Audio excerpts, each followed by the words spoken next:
Oh shit, are we back? It's that time. We are back. This is Ali, This is Z. and we're here to do another episode of Mind High. Um, on my way here, actually, when I got off work, Mm-hmm. and it's funny, it's just that name that we chose, Mind High. Yeah. Today at work, I had to create like an Excel sheet for the GM to kind of measure productivity and stuff like that for my work. Mm-hmm. It was kind of a creative project in that regards to make like how each department is doing from a budget that we had set up like a year ago. And as I was doing it, I really got into it. Like, it was I was just coming up something totally new that the hotel hasn't built. And it was just a cool thought experiments that I was doing. I could do it this way, I could do it that way.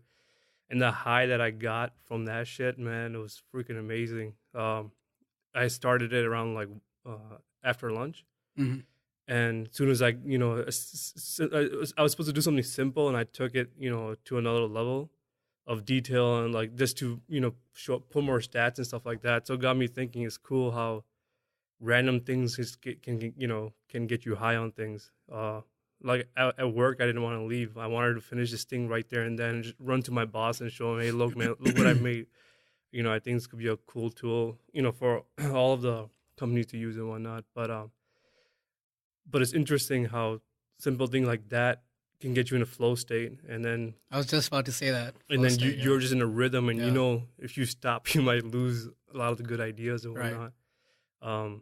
And it's cool, we'll try to bring that concept here and just talk about ideas that get you high, Right. Get mind high. I do the same thing if I'm like when I'm inspired and I'm working on my game. Yeah, So there's times there I'll go weeks without any kind of production on it or getting anything done. right, But then when there's days where I'm really into it and I get more done in a day than I can in a month. right. And what I'll do is I'll stay up all night. It doesn't matter what time it is because I want to get as much out there as I can. Yeah, Because I know it doesn't come back very often. Because you're in your flow state, you want to Yeah. squeeze every Right. knowledge or Exactly. creative juice as you can out of that brain. And it's crazy how our brains works when you're in that state. And I think when we all get to that point, we know it's happening. Yeah. Like, oh it's a great shit, feeling. what's going on? Like, Yeah. you're just so high on this energy, this idea, to most people, it probably doesn't mean shit what I made. But for me, what I was doing, and, it was a simple thing that I had to do and how I went about it, just for my own way. It was just really satisfying, and like it was like a drug almost. Like, man, I'm getting high at work doing work. Yeah, it's amazing. It's something about being in the moment. Yeah, And you can kind of choose throughout weeks, throughout months, what to put your energy towards. right, And when you save up that energy, that's what I feel like it is. If there's a week where I haven't worked as much at the restaurant or anything like that, and I right, have all that free time and I'm thinking about what I want to do with my game, and I've been thinking about it all week or all month, and then that flow state just triggers because I've been saving up energy for it. right. Because everything you do takes energy. But even, yeah, it's true. Anything and everything's energy, right? So it's almost like where energy gets stored is when you get into that flow state and it just takes off. Yeah, in a it was cool. I mean, it hasn't happened in a while to me, so I guess that's why. And it just is a coincidence that we're just gonna, be recording our podcast today, and I'm like, damn, I'm high on this shit, like, and That's and we're awesome. trying to inspire other people that are listening Yeah. to get high, Right. not on drugs. Well, that's up to you. Yeah.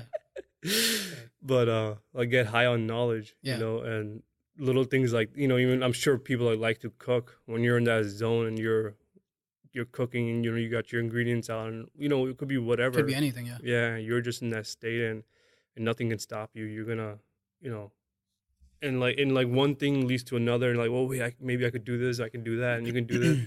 By the time you're done, Yeah. you made a pyramid. Yeah. My uncle was in a flow state today. Was he? He was flow state on God today, actually, on me. Because he, the one who's visiting me, so he's living with us right now. Oh yeah. And he just saw what I was researching. So I was like looking up like the origins of religion and the most ancient of gods, like how did it all start? Right. So I was reading about that, and he like kept coming up with ways to show me that everything I'm researching is wrong. Right. And one thing that he brought up was that I remember because it was just right now. He started telling me that when do I believe in a soul? And I couldn't answer that. I'm like, I just don't know. I didn't want to just make up an answer. I really don't know if there is a soul, if we Right. have a soul, or if we don't. And then he said that if you die, why can't we bring you back to life? Right. You know, does that mean you have a soul? Like, why can't we just put another heart in you and bring you back to life? Right. So, but he was so convinced that that means there's a soul. But when you look into it, you realize that when your brain doesn't get oxygen for like 3 or 4 minutes, You're it's dead. fried. Yeah. There's no coming back from that. Right. So that doesn't prove there's a soul or isn't, but he didn't want to believe that. Even when I gave him the facts, I'm like, all right, so it's because your brain gets fried. He's like, there's a soul. There's a soul in you. Yeah, there's a soul anyway. But no, because it's funny when I was telling my parents like a few weeks back, and they were mentioning the same thing. You know, like it's crazy. You know, it's cool. Like it's God's will that He gave us soul, and because of that, we're able to live and whatnot.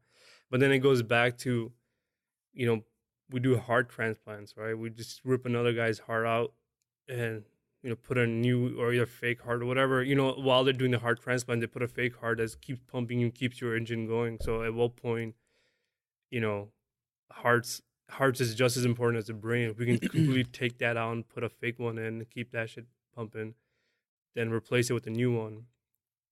What happens to the soul then? Do we rip a soul's heart out and give you a new one? Yeah, what happens there? But scientifically, I don't think they would say there's a soul. Yeah, not as far as we know. I mean, I'm waiting for the time when we can transplant some brains. Oh, but going back to our previous talks about AIs, if an AI comes alive, does it have a soul? I mean, if we made an AI that thinks just like us, has conscious like us, and knows, it's aware of itself, does it all of a sudden have a soul? I don't think it does. We just turn on the computer and now it's thinking, and our brain's the same way. There's an on and off switch. On is when you're born, and off is anything that either it expires on its own, or or you die a random tragic death or whatever. Right. I guess it kind of comes down to how you define a soul. Yeah. And on the part about machines or AI getting a soul at one point, if you're thinking of it as a consciousness or a self-awareness, I feel like that's possible in the far future. But soul is something that even when you die, you come out of it, and you're still flying around and shit, or or in biblical terms, you'll go either to hell or heaven, or Of course, yeah. So, I don't believe in that. I don't think that's something that's out there. I agree with you there. But as like a form of just consciousness or something that just gives you self-awareness, I think machines will. Because I mean, when we talk about that's not soul. That'd be consciousness. Yeah, well, it's almost interchangeable for some people. For me, it is. Well, it's almost the same thing. Well, I don't see it as something that kind of just comes out of your body. I think it's kind of part of your brain. It's like some kind of function that makes you aware of the system that you're in, and that's consciousness, right? Yeah. So I see it as a soul. I see consciousness as a soul in a way. Okay. I just don't think it goes to heaven or hell and all that stuff. I guess so. It depends on what your definition. Yeah, your definition of soul would be what consciousness then. Yeah, pretty much. That's how I see it. Okay. Yeah. So then I would say I see the same thing. Yeah. We agree. We agree to disagree. Yeah. No, it is pretty interesting, and then I don't know. We're getting pretty close to making humans eventually in the future. Mm-hmm. So they have souls. Forget robots. If we can in a lab create human organs, because there's a shortage of heart transplants, liver transplants. If we can come up with a system where we can organically grow these body parts, and then it could be a car shop. You just go and get a new liver. Yeah. Or when you break it down, I mean, we are machines. Yeah. We have meat on ourselves, but we are machines. Yeah. And the future is crazy, man, of what's gonna happen. It's also cool to think about, like, going, so like, dying is in a sense a disease, right? So as we age, what is it, every 7 years or so, our body completely, it's not the same what it was. I mean, our cells die every, The cells recycle and all that. yeah. Yeah. So they die and they reproduce new cells. Our skins, we have new skins every, few days or a month or so, whatever the cycle of the skin is. So Yeah, yeah. I think every 7 years, besides our certain parts of our brain, we're pretty much new people because our body has made, new parts, and it needs to do that in order to survive. Right. And I think it just gets weaker and weaker as you age because it can no longer do it and keep up with the production to keep the cycle going. And as your body, it's just energy. Your body probably has its energy because it's like we consume food to grow, right? So we're taking atoms out of nutritions, which could be in the molecule level. We're taking that and we're putting it in our bodies, and we're growing, and we get the energy to move and talk and do everything. But as we age, our system ages with us and is no longer able to keep up with it. So it can no longer, when it's trying to regenerate our skin, the process slows down where it can't keep up, and then all of a sudden you start to age. You start to get wrinkled. Your body, the same thing with your heart, your liver, everything just starts to slow down and just it can't reproduce itself. Replenish itself with the new cycle, and Right. slowly and eventually you lose your brain cells. You can't think. Memory goes out the window, and then slowly, then it's just the system just shuts off naturally. But if we figure out how to keep, if we can figure out how to hack that system and keep generating it without the part where it gets, the dying part, which could be seen as a disease, I guess. Right. What happens to the soul then? So you try to stop cell decay, and I mean, to me, there is no. I mean, in that sense, there is no soul. Yeah. I mean, it just doesn't kind of make sense in that sort of thinking. But even when when we break it down to atoms, what's the difference between something that's even alive or dead? It almost seems like death and being alive is almost the same in a way. It's like our brain at some point decides to become aware of itself. Right. And that's when it's alive. Is how we describe it. But when you break it down to the subatomic particles, there's no difference between something that's alive or something that's dead. It's all the same. Because for them, they probably haven't changed, right? They're still cells. They're still atoms. Or maybe the cells decay into atoms, and I mean, what happens is just a cycle of energy changes. When we get buried, we get put in a box. Bacteria come in, they dine on us, and the energy. I mean, the meat that's on us, the cell, the muscles. You can, like you said, break it down to the subatomic level. They're consuming those and living off those. Living off our energy. So even if you just don't put yourself in a coffin, if you put yourself in the ground, then the earth dines on you. Like it'll send an army of ants, bugs, creatures that can because you're like energy source that's just sitting there to slowly just be used by the earth to decompose you and put you. How we dine on the earth gets to dine on us. It's a whole circle of life. Circle of life. It's like a big recycling system. Yeah. So your atoms that you once ate from a cow, which ate from a grass, which came from wherever, the raindrops, everything that was tied, all the atom exchanges that happened to your body, and all of a sudden, when you're dead and gone, those atoms are still there, but other people dine on it. And, more insects, in a sense, you're kind of reincarnated into an ant. That's exactly what I mean. So death is kind of like an illusion to us. Yeah, us two cannot have this conversation anymore. But our atoms go about and be other things. Yeah, I mean, there's a probability where they can completely decay and leave the universe as a whole. But for the most part, if someone's dining on you, they're taking the atoms that you once had. Did you read up on that decayed atoms thing? Yeah, but it has to be. How does that? High radiation. So when there's radioactive and shit like that, it causes atoms just to decay. So they cease to exist. Yeah, they just completely wipe out, or they just get so small that we can't see it anymore. So you can call that decay. Right. But interesting. Yeah, but I mean, when you get buried, we're not going to be by a radioactive dump site or something like that. Yeah. So, but it's just a cool chain of a cycle of just recycling, and that's nature. Just constant atoms are just being exchanged. I mean, when we eat, we ate a cow that once ate grass that ate whatever. Now we have their energy to go out, go to work, do grocery, drive a car. Yeah. Without their energy, we would not be able to do those things. The Of only course. reason we eat is to get energy. Calories, that's what calories are. They're fuels for our body to, do things. As we talk, we need food to. As I'm talking, I need food, water, energy to, make my brain, give it the fuel to do it all this. And we're just constantly just exchanging energies in that regards. Yeah. It gets weird, man. It is.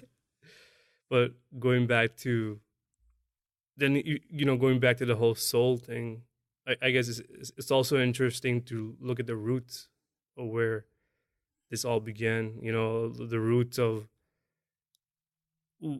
why are these things, why are these belief systems are in place, or where they came about. And I know you've done some. Yeah. Unfortunately, I did not find the origin of the soul, but yeah, I was just kind of looking at the origin of like religion and just how everything began.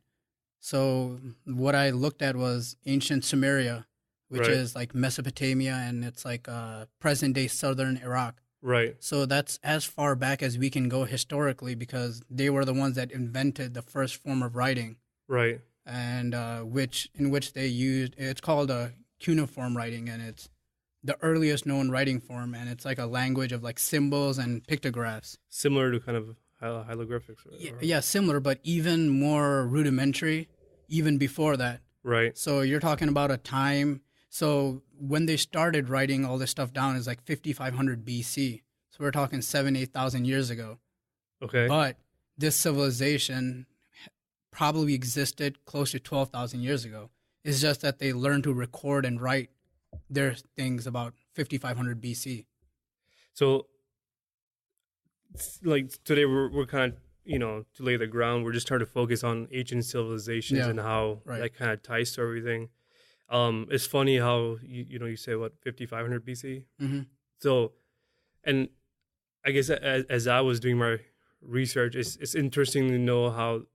I mean, there's date ranges, obviously, right? Someone will say 6,000 to it could be, because I mean we can never know for sure, at least yet, but we can make educated guesses when these things happen. Mm-hmm. So like I was just looking at different historical timeline for all civilizations. So some of the numbers that I got just to lay the timeline down, and I guess we can dig in from there, and talk about some of the things that we talked about before. So like how you're talking about ancient Mesopotamia. Yeah.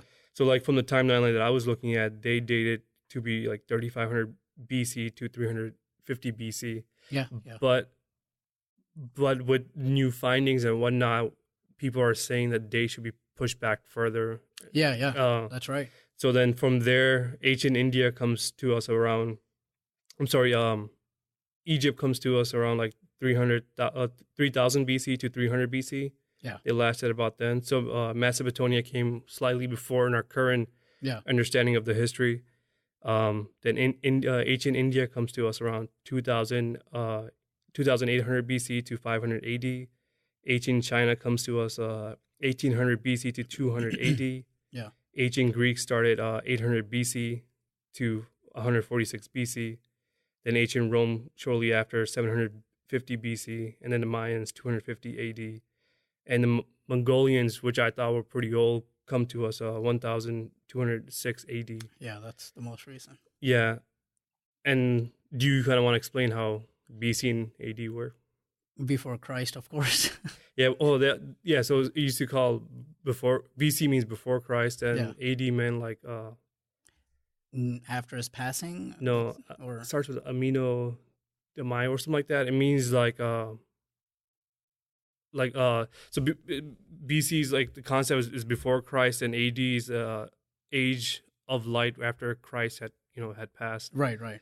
But now scientifically we change that to BCE, so before Common Era, and then AD is now CE, Common Era. Right. Which is strange because we're not even sure if he existed. Yeah, but since most of the books has been written, so they just right, you gotta kept that timeline. Yeah. So right now it's 2016, so that we're in the Common Era. Yeah. So if we go backwards into negative, once we hit 0, according to our current calendar, that we consider the birth of Christ, right? Yeah. And then BC turns into negative numbers. So 1 BC, in a sense, is -1. So 100 BC is -100. So if someone says 100 BC, you just take 2016 plus 100. Right. So you're at 2116. So if something is 2000 BC, so you just take 2016 plus 2000, it's 4016 years ago. Yeah. So long time ago. Yeah, so it gets creepy. So if we're saying, Mesopotamia came around 3500 BC, yeah, that's almost over 5,000 years ago. Right. And the Sumerians that existed in that area are actually even older. Right. So, but that thing that you said about Egypt, you said what, around 3,500 or so? 3,000 to 300 BC. Okay. And then if you were watching Magical Egypt, they talk about the Sphinx. Yeah. Did you see that part? Yeah. And they talk about how they kind of separated into like a Egypt dynasty, which is around that 3,500, 3,000 BC time to whatever, maybe like 1,000 BC or something like that. Right, when they were at their prime. Yeah. And if you go further back than that, they talk about an ancient Egypt, which was even before like this whole dynasty of Egypt. And they talk about the Sphinx, which was actually built by those people. And they correlate like the Ice Age, which happened 12,000 years ago, and like the flood marks that are on the Sphinx, which kind of proves that the Sphinx kind of had to be there for the flood marks to be there. And the flood happened 12,000 years ago when the Ice Age ended. So to put a little more backstory on that, from when I was reading and watching like the video you mentioned, Magical Egypt, which is an awesome documentary on YouTube. I think they have it's 8 episodes, right? Something like that. So I think I'm on the 4th episode, and it's pretty much there's a new findings of Egypt, and they're bringing about cases of how, everything that we've been taught in grammar school and whatever classes. Like when I go Google how old is Egypt, you're gonna see dates around 3,500 to 3,000 BC. And those are coming from Egyptologists. And those numbers have been there for a long time now. Right. They don't change it. They don't want to change it because they're kind of stuck on their own theory. And so, like, some of the people that have been saying maybe they could have been an ancient, older Egypt. And so when you watch Magical Egypt, they kind of talk about certain points, or certain theories and facts that they see, and they're presented in that documentary showing why Egyptologists are wrong and how stubborn they are, because like their whole career lies on stuff that they found, and most of the stuff that we understand about Egypt now is within the last 100 years or so, where with technology and stuff like that, we've been able to find more tombs and stuff like that, and carbon dating, we can date things a little bit further back. With stuff that we didn't have before, so we're getting a better understanding. So like current people are saying it's around 3,000 years ago, 3,000 BC, but they present some cool, interesting facts and makes you think like, holy shit! It just blows that number out of the water. Yeah, and the part of it has to do with what you're talking about, like where the Sphinx is. Yeah. Towards like the surrounding area, the walls are surrounded by, it shows like erosion, like weather erosion. Yeah. So like there's geologists. I think one of them is Robert Shaw or something. Okay.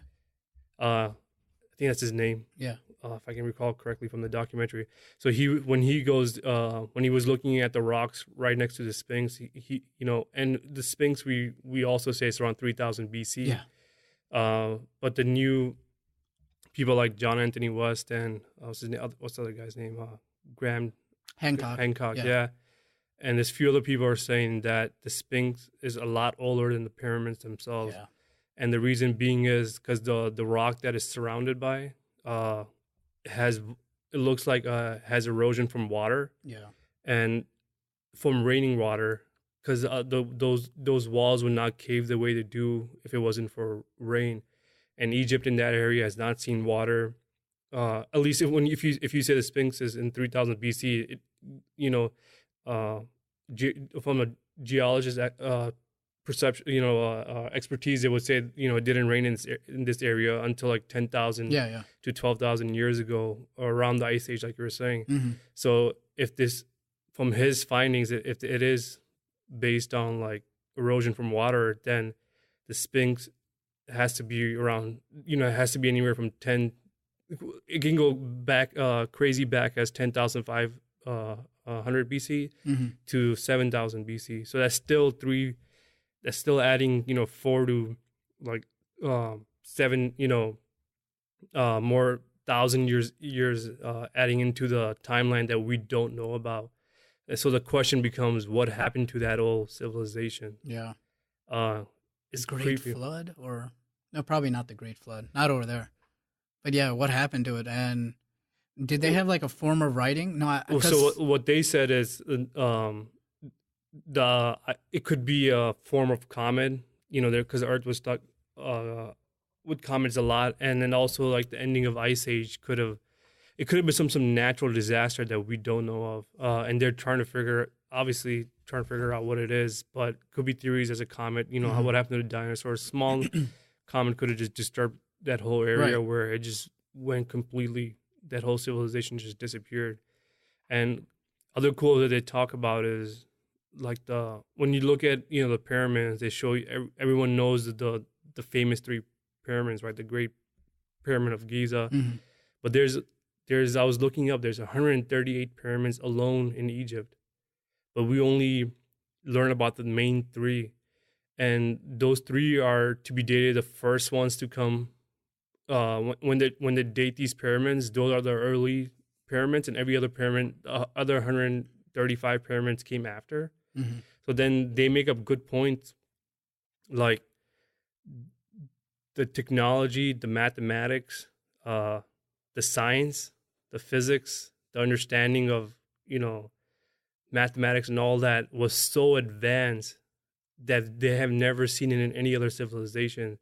And usually when you see or study civilizations, we can start something small as United States, that's something a little over 200 years old, and you can see how we gradually grow in science, mathematics, technology, education. Civilizations, they have a effect where they slowly start growing, and and then the internet comes and boom, we've just taken off. So how the hell did there's no evidence of ancient Egypt ever having that time period where the learning period, right? It just shows them they stop becoming nomad, they settle down, and all of a sudden, a few years later, they have a giant pyramid Out of nowhere. Yeah. And then after that pyramid, you can see the knowledge and the wisdom is lost. Because every other pyramid that came after it is crappier and crappier and crappier. There's like a steady smaller decline. and smaller. So the ancient priests that knew the science, the grammar, the geometry, and all that stuff, something happened to them where their knowledge went with them. So ever since then, everyone has just been trying to replicate something of their old gods. Yeah. So it is fascinating if these pyramids are the first pyramids to come before the other ones. How the hell did they had no learning curve? Usually it should have been the other way around, where you have this first 135 pyramids, then with technology and innovation, and you have these giant, beautiful pyramids. They are just, from geometry aspects, they're just perfect as is. It's just like, it's amazing. Yeah. It's like if you bring it into today, like imagine the world just ended and you had a few survivors. Right. Like if I imagine myself as a survivor and everything's gone, right, and I'm trying to replicate the things of the past, and I have no idea where to begin. Where do I begin? Like, how do I make a light bulb? I would make a shitty light bulb. You know what I mean? So I'm trying to replicate things of the past, and us two can sit here and take out a paper and pen and try to figure out how to make the pyramids. It supposedly has estimated million blocks, and inside that they had tombs, and so they had to develop the the science behind it, how to place rocks. And if you just look at it, how was it built, man? Like, It's unbelievable. I'm sure like there was how a do you lot. finish the top? Yeah, there was a lot of forced labor, and some of the things I've heard is that they used like sand and water, because sand Yeah, and water makes it really easy to kind of move blocks and all that. yeah, but those rocks themselves weigh tons. You need an army It, of people. yeah, How many slaves did they they must have had a needed? lot. You They must know, have had a lot of slaves.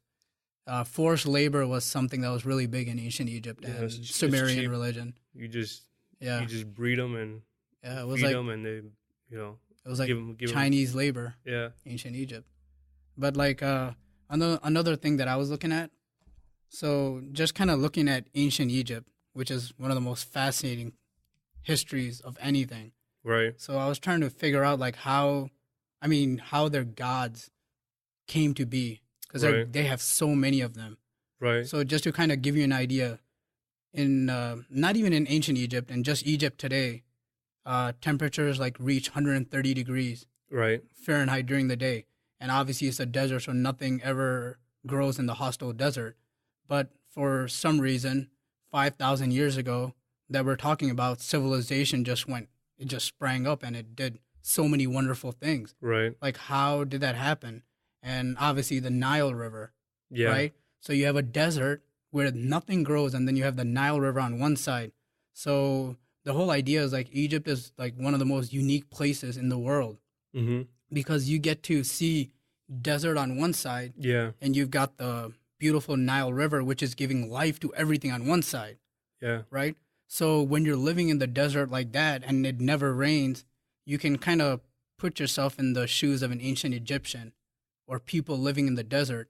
The water that gives you everything is kind of like almost like a god to you, Right. right? So when you do that, and that's where I was just looking up, that's how all the gods started to spring up.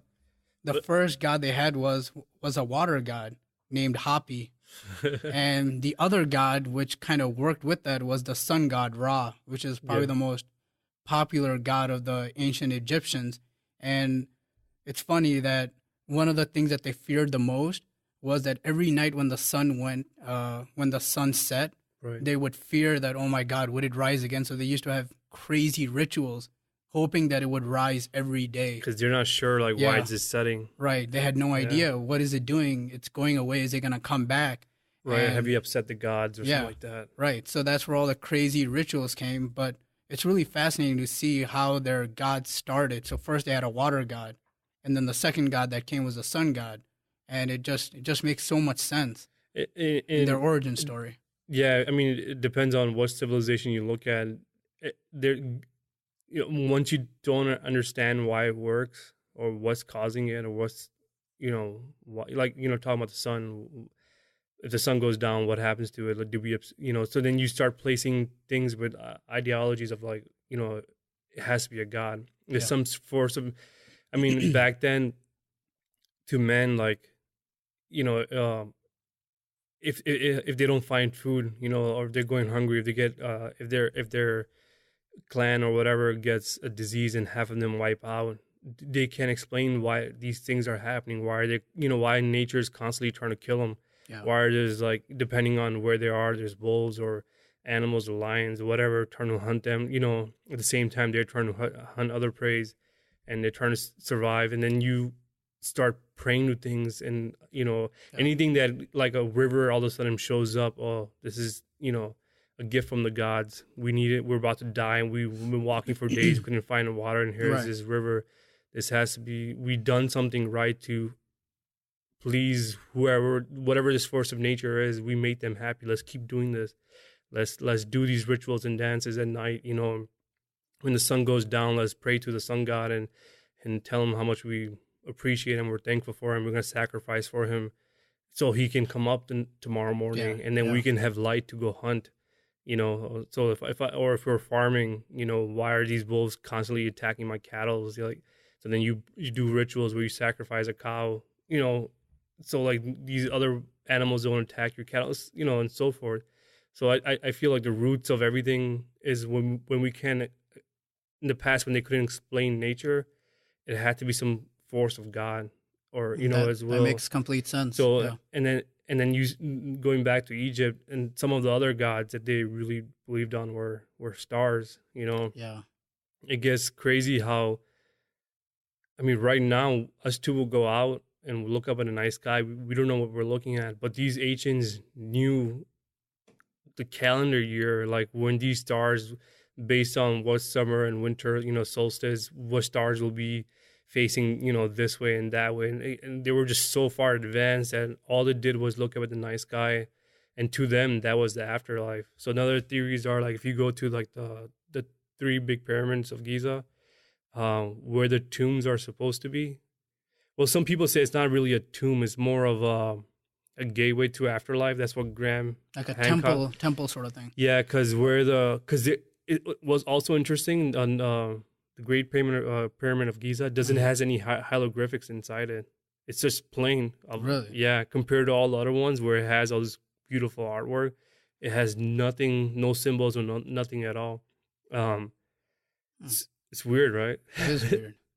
So like, look that up. So they're not too sure about what it was used for. So yeah, since there's no writings in it, and it's not really a tomb either, right? Because I don't think they found a. Egyptologists have labeled them as a tomb because one of them. So once the pyramids were,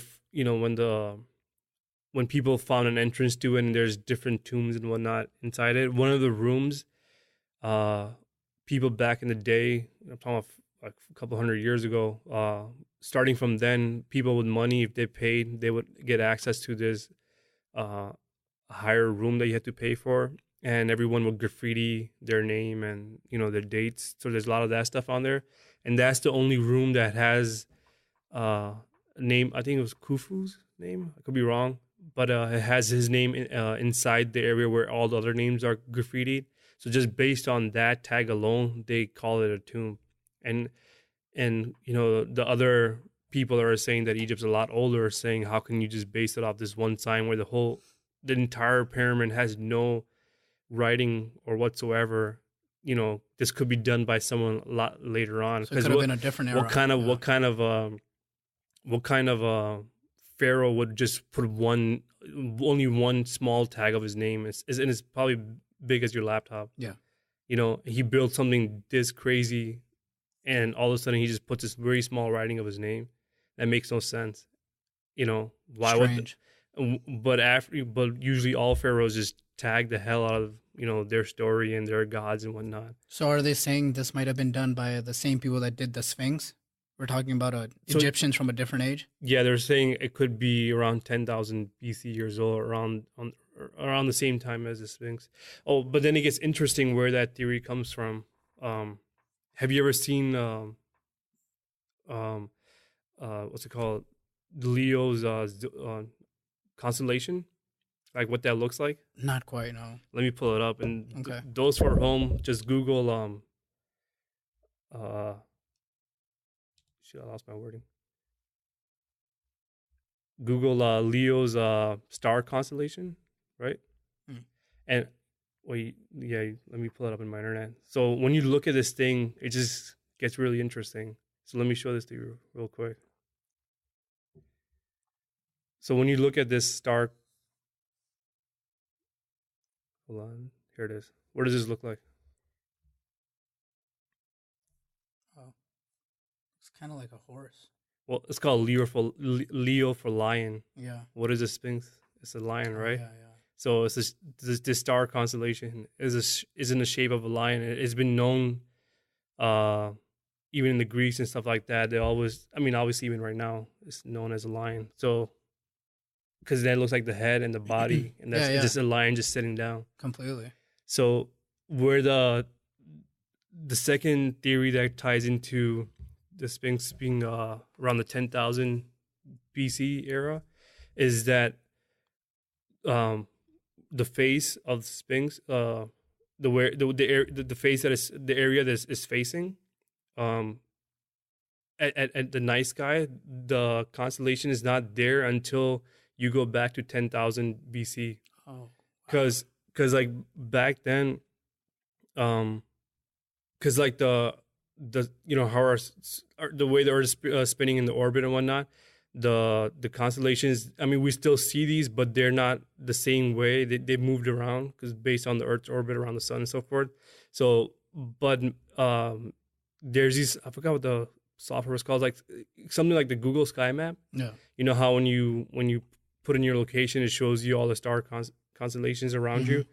But that's right now. But there's another software that you can put a certain date and time, and it'll show you what you would have saw, 1,000 years ago or 50 years ago, what stars you would have saw if you were looking straight. So to tie the Sphinx being a lot older, is the Egyptians had to build this based on this star constellation. If that's the theory, then why it only makes sense to build something when it was actually facing it. So it's like so they believe when you die you become a star, and then so like that's the afterlife. You turn into a star and you go and you live the rest of your life in heavens with the stars. So if you move the Sphinx to 10,000 BC, 500 BC, then the star constellation comes right in front of where the Sphinx is looking, which also ties into the water erosion theory as well. Around that same time. Yeah, around that same time. So it has to be an older civilization that was there that just disappeared. And even at that time, when they built that monument, look how advanced in their time they were. We're talking, if it's 10,000 BC, we're saying 10,000 plus 2016, so it's 12,000 years ago. 12,000 years, yeah. It's crazy, man. Wow. And that's around the same time that they found like places like Gobekli Tepe. Yeah. Which that was the find that completely changed everything, and we started thinking like, hey, you know what civilization is this place is in Turkey, right? Yeah, that's based in Turkey, and we found these places. This is like a few years ago, right? Yeah, this is very recent. I mean, there's not even there's no writing. I mean, the biggest mysteries are there's no form of writing. How did they communicate and put all these crazy structures together? What's it called? Like, so like the argument. So like Graham Hancock. Yeah. He and John Anthony West whatnot start talking about this in 92 and 94, I think. Mm-hmm. So ever since then, they've been getting a lot of crap by other archaeologists and Egyptologists saying, no, their theories are crap, and trying to shut them down because they're trying to rewrite the books and say, you guys been wrong the whole time. And then the whole ego and pride kicks in of these people where that's a big problem in that field. Yeah, that they don't want to be wrong because they've pretty much risked the whole career behind it. And now you're saying that they were wrong the whole time. Mm-hmm. But the finding of however you pronounce Gobekli Tepe. Yeah. Every finding of that just changes the game, because now their main argument was, show me a civilization that was 12,000 years old. Yeah. Show me where are these ancients that knew how to do these structures and whatnot. And then they found one in Turkey. Yeah. It was supposedly some farmer that was doing some farming or something. He was kicking some rock around and he saw some boulder and he digged it up. And he's like, what the hell is this? And it turned out to be a small statue or some sort, I think. Some crazy stuff like that. And then then he called someone and they started digging it up. I heard something similar, but I also heard about, I don't know who the archaeologist is who actually is doing the work on there, but apparently he was looking through a bunch of different places that had some strange things about it. Yeah. But nobody really dug into it, thinking it's a waste of time and that it's just from like World War I or II, something like that. Right. And they didn't look into it, but he was like Indiana Jones, I guess. Yeah. So he was into it and he just kind of, so he kind of went to that. Yeah, literally. So he went to that site and he started digging deeper. And when he found the first few structures, he was like, whoa. And they've been working on that for, actually, you know what? It's not actually just a few years, because I remember reading that they've been working on this site for almost like 7 to 8 years or maybe more. Yeah. So, I mean, that's still pretty recent. Yeah, still pretty recent. Yeah. I think it was like 2006, 2005, I think probably they found it. You're probably right. So we're almost closing in on a decade that they've been working on it. Right. And there's how do you spell that, just so other people don't want to search it? Okay, so Gobekli Tepe is Gobekli Tepe Tepe. So if you search that, you'll see some cool ass pictures that they found, and there's I don't know if you saw. Well, they say it's also not a temple, but like uh, damn, what is a temple? I guess Temple, like a what's another word place for for temple? prayer, sanctuary. Yeah, so something in that regards where it's like a spiritual place to go Yeah, pray, and then they have certain art forms that show like ritual art, you know. So like even back then, people had faith in whatever god that they believed in, and then they would create these monuments that be a place to come sacrifice or pray, to make your gods happy, so everything goes in your favors. If you don't, then you're an outcast, yeah, you're yeah. possessed by the devil, Right, and so forth, that we see in the human history repeat over and over and right. over and over again. So that's one of the very interesting things about Gobekli Tepe. It's the fact that the normal thing to think about is that agriculture, right? Once we discovered that, kind of gave rise to civilization, religion, writing, and art, and all that. Right. But what Gobekli Tepe shows us that it's the other way around, at least for that region. It was actually people's urge to kind of worship their gods that led to them kind of creating a civilization around these temples and finding a way to live there. Right. So what this kind of tells us is that civilization, like our path to civilization, isn't linear. It's not the same all around the world. In different parts of the region, you know, even before language was formed, people had religion. And some regions, first God, language, and then religion, and then civilization. So it's not always the same way for the whole globe. It's different in different parts of the world. Yeah, I guess it. Yeah, I could see It's that. not like a one size fits all. Yeah, yeah. You know, different things happen in different places. It just depends on where you lived and what just kind of came to you. It's not such a linear path. Right. So, And so another cool thing to tie to that is, um, so pyramids are just fascinating as hell, right? yeah. I mean, some people might not be, Not but not the shittier ones, the early ones. even the shittier ones, I think, are I pretty guess cool. so. They're just, A little shitty though. so so I was just doing some research and whatnot, and it gets really, really interesting, man. When you just Google, what I just Googled was I don't remember the exact phrase. I think it was in YouTube. Mhm. Pyramids around the world. Yeah. Have you seen it? Yeah, I mean, like in South America and all that. So it's like an 8-minute video, I think, or 7-minute video where some guy took Google Maps Yeah. and he put latitudes and longitudes of each pyramid, at least the major ones that we know of, and he just zooms in and out starting from Egypt, going, so he shows all the pyramids going down along the river of Nile. Mhm. So you're like, damn, there's 100. And then I looked that up, and like I said before, 138 pyramids. Like, wow, that's a lot. And then you get to the Mexico, like the southern parts. And then you get the Incas and the Mayans and the Aztecs, and they never had supposedly with their current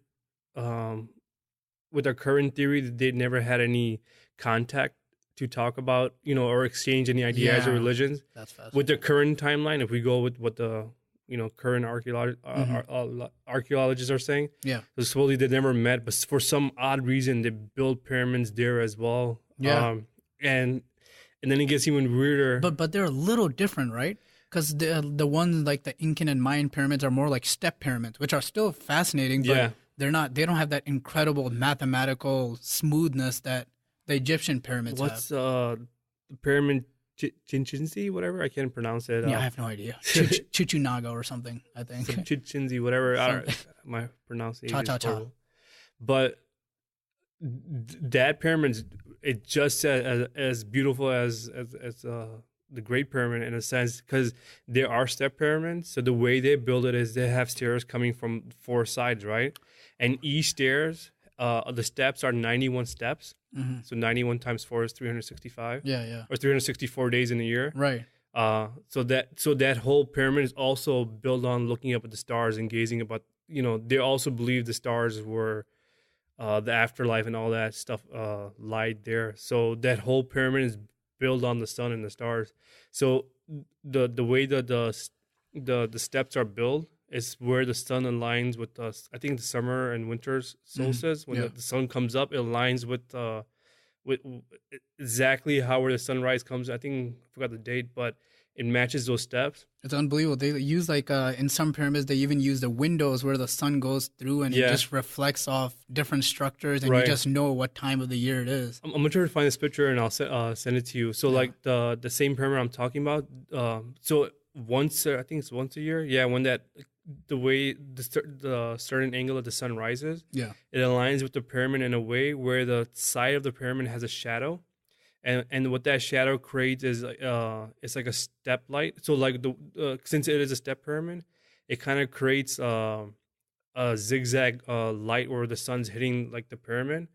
So it looks like a tail of a snake. And in the very bottom of the pyramid, they created these big dragon heads. So once a year, it looks like a tail made by a sunlight through shadows. And then it's a body, and then the bottom is the head, and there's a giant head open. So something to do with like a god coming. I forgot what the exact terms were, but it's insane how cool that thing looked, because the tail was just lit up yellow in a shadow, where half of the pyramid is all in shadow, and then you see this giant head in the bottom, and once a year you see his tail. That's beautiful. So in that regard, their math and science was just as good. But their belief system was. I mean, they also believed in the sun god and stars and whatnot. I think all the ancient religions were really into the sun and stars. You had a clear sky, you looked at the stars. Not like today. So Grand Hancock makes a bold claim. We're saying there was an ancient civilization that had boats, that had ships, that were sailing and conquering places, and their information from Egypt went to the Mayans, and something happened where they died, so the information kept going passed on. Because then otherwise, why another pyramid would just show up out of nowhere and the other. I could completely see that. I even heard about like when you take it even further back and you have an ancient civilization, and they're all doing the same things, and then they get separated. Some go to Egypt, some go to South America, and then they're building similar structures. But then it gets even more crazier when I was looking into pyramids. There's pyramids in China, dude. There's like hundreds and hundreds of pyramids in China. They're everywhere. Like, what the hell? And there's also one in Illinois. Really? Yeah. There's one in southern Illinois. It's called Monk Mount, I think. If that's wrong, someone can just Google pyramid in Illinois. So Native Americans supposedly had a pyramid as well. And what they did is very similar to what the Chinese were doing. It's not creating a pyramid where it looks like the Egyptians, where they carved out stones or whatnot. But they would take dirt and pile it up like a man-made hill, and then they will just have a flat top. So instead of having a point on top, they would have a flat top where they would build small cities on. So there is a pyramid in Illinois. If you Google, it's pretty cool. You can tell it's man-made. There's no way in hell in nature that thing would just exist. And it's to do with Native Americans also having some sort of burial site where they had to build a pyramid and whatnot. But in China, I guess it gets amazing, man. Like how many pyramids, and for the longest part until we had satellite images, where the local farmers just thought that was a normal hill, where they're actually burial sites of emperors that have died in the past. So they will bury their tomb in the bottom, and then they will just build these pyramids on top. And these pyramids are also built from just laying dirt all over, creating man-made hills, but in the shape of a pyramid. But there are a few pyramids that are made out of stones and are step pyramids that looks like the Mayans and whatnot. Wow. But it's just fascinating how that was a thing back then, where pyramids was something at bottom where either there were burial sites or they were just a step closer to your gods. You're trying to build something taller and higher to be. If you look at the Mayans, on the top of their thing, they would have some sort of chamber on top where they pray, because in a sense it's almost like being as close as you can get to the gods. And they also did sacrifices. Apparently blood used to just drip down the steps. There's this crazy thing I read where they sacrificed 80,000 people. I'm sure they did. So they would just they would force people to climb up, and they would rip out their hearts and then just throw their bodies, and their bodies were rolled down the pyramid. Wow. So it just had 80,000. Did you see Apocalypto, Mel Gibson? Yeah. Yeah. That's Mayan, right? Yeah, that's Mayan. And then the Aztec were like the scary people in that. Yeah. I think the villains. It's crazy, man. Like, where beliefs take us, what they end up making us build things, and and you're born into it, so you believe this is it. And we're talking about thousands and thousands of years. If we're saying, so another cool things I wrote down, just to kind of show how long ago that was. Mm-hmm. I just went to like a human timeline. I just wrote down some random shit. Yeah. Like some major key things that happened in our timeline going back, like just 1989 is when the Berlin Wall came down. 1973 is when the Vietnam War was over. 1963 when the JFK was assassinated. Right. 1945 World War II ends. 1969 Einstein writes, general theory of relativity. 1914 start of World War One. The 1903 is when the Wright brothers take first flight. So that's a little over 100 years ago. And look how long we've come from, since then. Yeah. Then we have like 1865, slavery was abolished. That's when you read it in history class or something, it seems like an ancient time ago. It's just a little over 100 years ago. Oh, actually more than that. 1776, USA was found.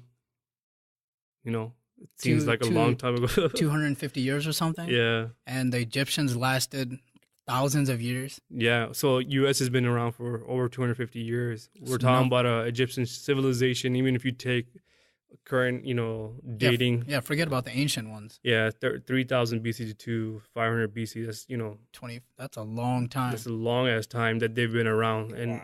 then 1631 Taj Mahal construction starts. Yeah. I was like, well, that's pretty long ago. Taj Mahal. Yeah. Doesn't look like 1631. Really? Yeah, that's when it started. I didn't know that.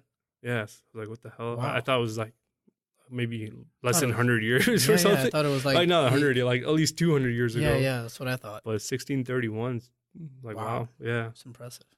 Then 1096 is when the first Crusades began. Yeah. So 1,000 years ago, Crusades were starting. Mm-hmm.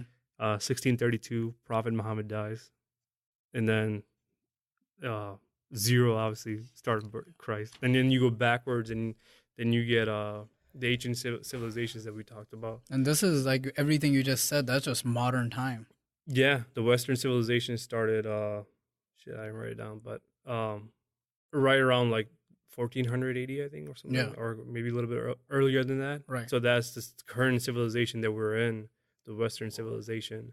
And we're talking about an era of pyramids and pharaohs in Egypt, right. and, conquering land and the, slaving people and that, and, how it's just funny how people around the world, we can just take the 3 biggest or 4 biggest or 5 biggest religions, Christianity, Islam, Judaism, Hinduism, and Buddhism. How people that are born into this, how they believe that this is it, I am right. This is, and then for 3,500 years or so, like some people were believing in, God of Horus or God of, what's the sun god named by? Rama or something. Or Zeus. Yeah. Or, like that went on for thousands and thousands and thousands of years. And here we are, 2,000 years in with Christianity, where other civilizations have gone and people were born into it and, died for, if they believed otherwise. Like there was no freedom back then. Like if you didn't believe in this, you were either turned into a slave or you were sacrificed or you were a devil. Yeah. It's just crazy how we are so, imagine another, because of the way we're going, right, with global warming and whatnot. Let's say if we get wiped out in the next 100 years or so, right, because of climate changes wipes out, or some sort of disease takes us out, like in the massive, and from 7 billion, we're down to 100,000 people left in the world. And then what religions are going to start from that? Yeah, what's going to happen? And then the whole dynamic changes. And then when that civilization 10,000 years ago becomes whatever they become, how would they look at us and mock us and our religions, and not mock us, but be like, these, people used to believe in these false gods and right, so forth. And it's just like a cycle of just life. It seems to happen. We always look at people from 200-300 years ago, and we kind of mock them now. And oh my God, Or you go further back, they thought the world was flat. Yeah. They thought we were Some the people center still of the do. earth. Some people still I think the mean, world's we flat. thought we were the center of the universe or the galaxy, solar system, whatever. How did they believe that? To us, it seems so obvious, but it took a lot of understanding of the universe to get to that point. Yeah. And I'm sure that, like you said, in 200-300 years, those people are gonna look back at us and be like, "Man, these guys are Not they had no idea what was going on." Let's look at 2,000 years from now. Yeah. Oh my God, it's gonna be. Oh, there's another cool thing. So you know how I said so the Roman Empire, right? Yeah. It started. What did I write down? It started. So it started in 750 BC. Mm-hmm. So from the time that it started, the amount of time that has passed from our time, from the time it started, it's the same amount of time when the Roman civilization started that Egyptian timeline, Egyptian civilization had passed. So when the Romans were in civilization was about, they would have been looking at ancient Egypt and saying, "Oh, that was 2,000 years ago," and we're in our current timeline and saying, "Oh, the Romans were about 2,000 years ago." Yeah. That's how much time has gone by. That's incredible. It's like, what the hell? And that's how the ancient Egyptians felt, right? When the Romans took over. So yeah, the fall of ancient Egypt, usually the last 1,000 years is just them getting when all their majority of their pharaohs and science and all that stuff, the decline of Egypt that happens, then their armies and everything also starts declining, then their weapons don't advance. So then when the wars happen and people are, conquering the world, they got conquered a lot of, I didn't write it down, but they got conquered quite a few times in the last 1,000 years that they were, and the last one was being conquered by Alexander. And the last pharaoh of Egypt was Cleopatra. Yeah.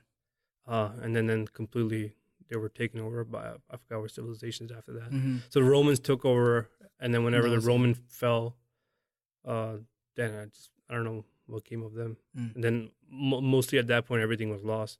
So when it did get conquered, a lot of the priests that were their gatekeepers of knowledge and science, yeah, they would not share any of their information, and it's I don't know if it's a theory or not, but they would say that they would just die. They would either kill themselves or be, they would not share it with the Romans. Yeah. Okay. So that's how eventually all of that knowledge was lost. Is gone and is dead. Yeah.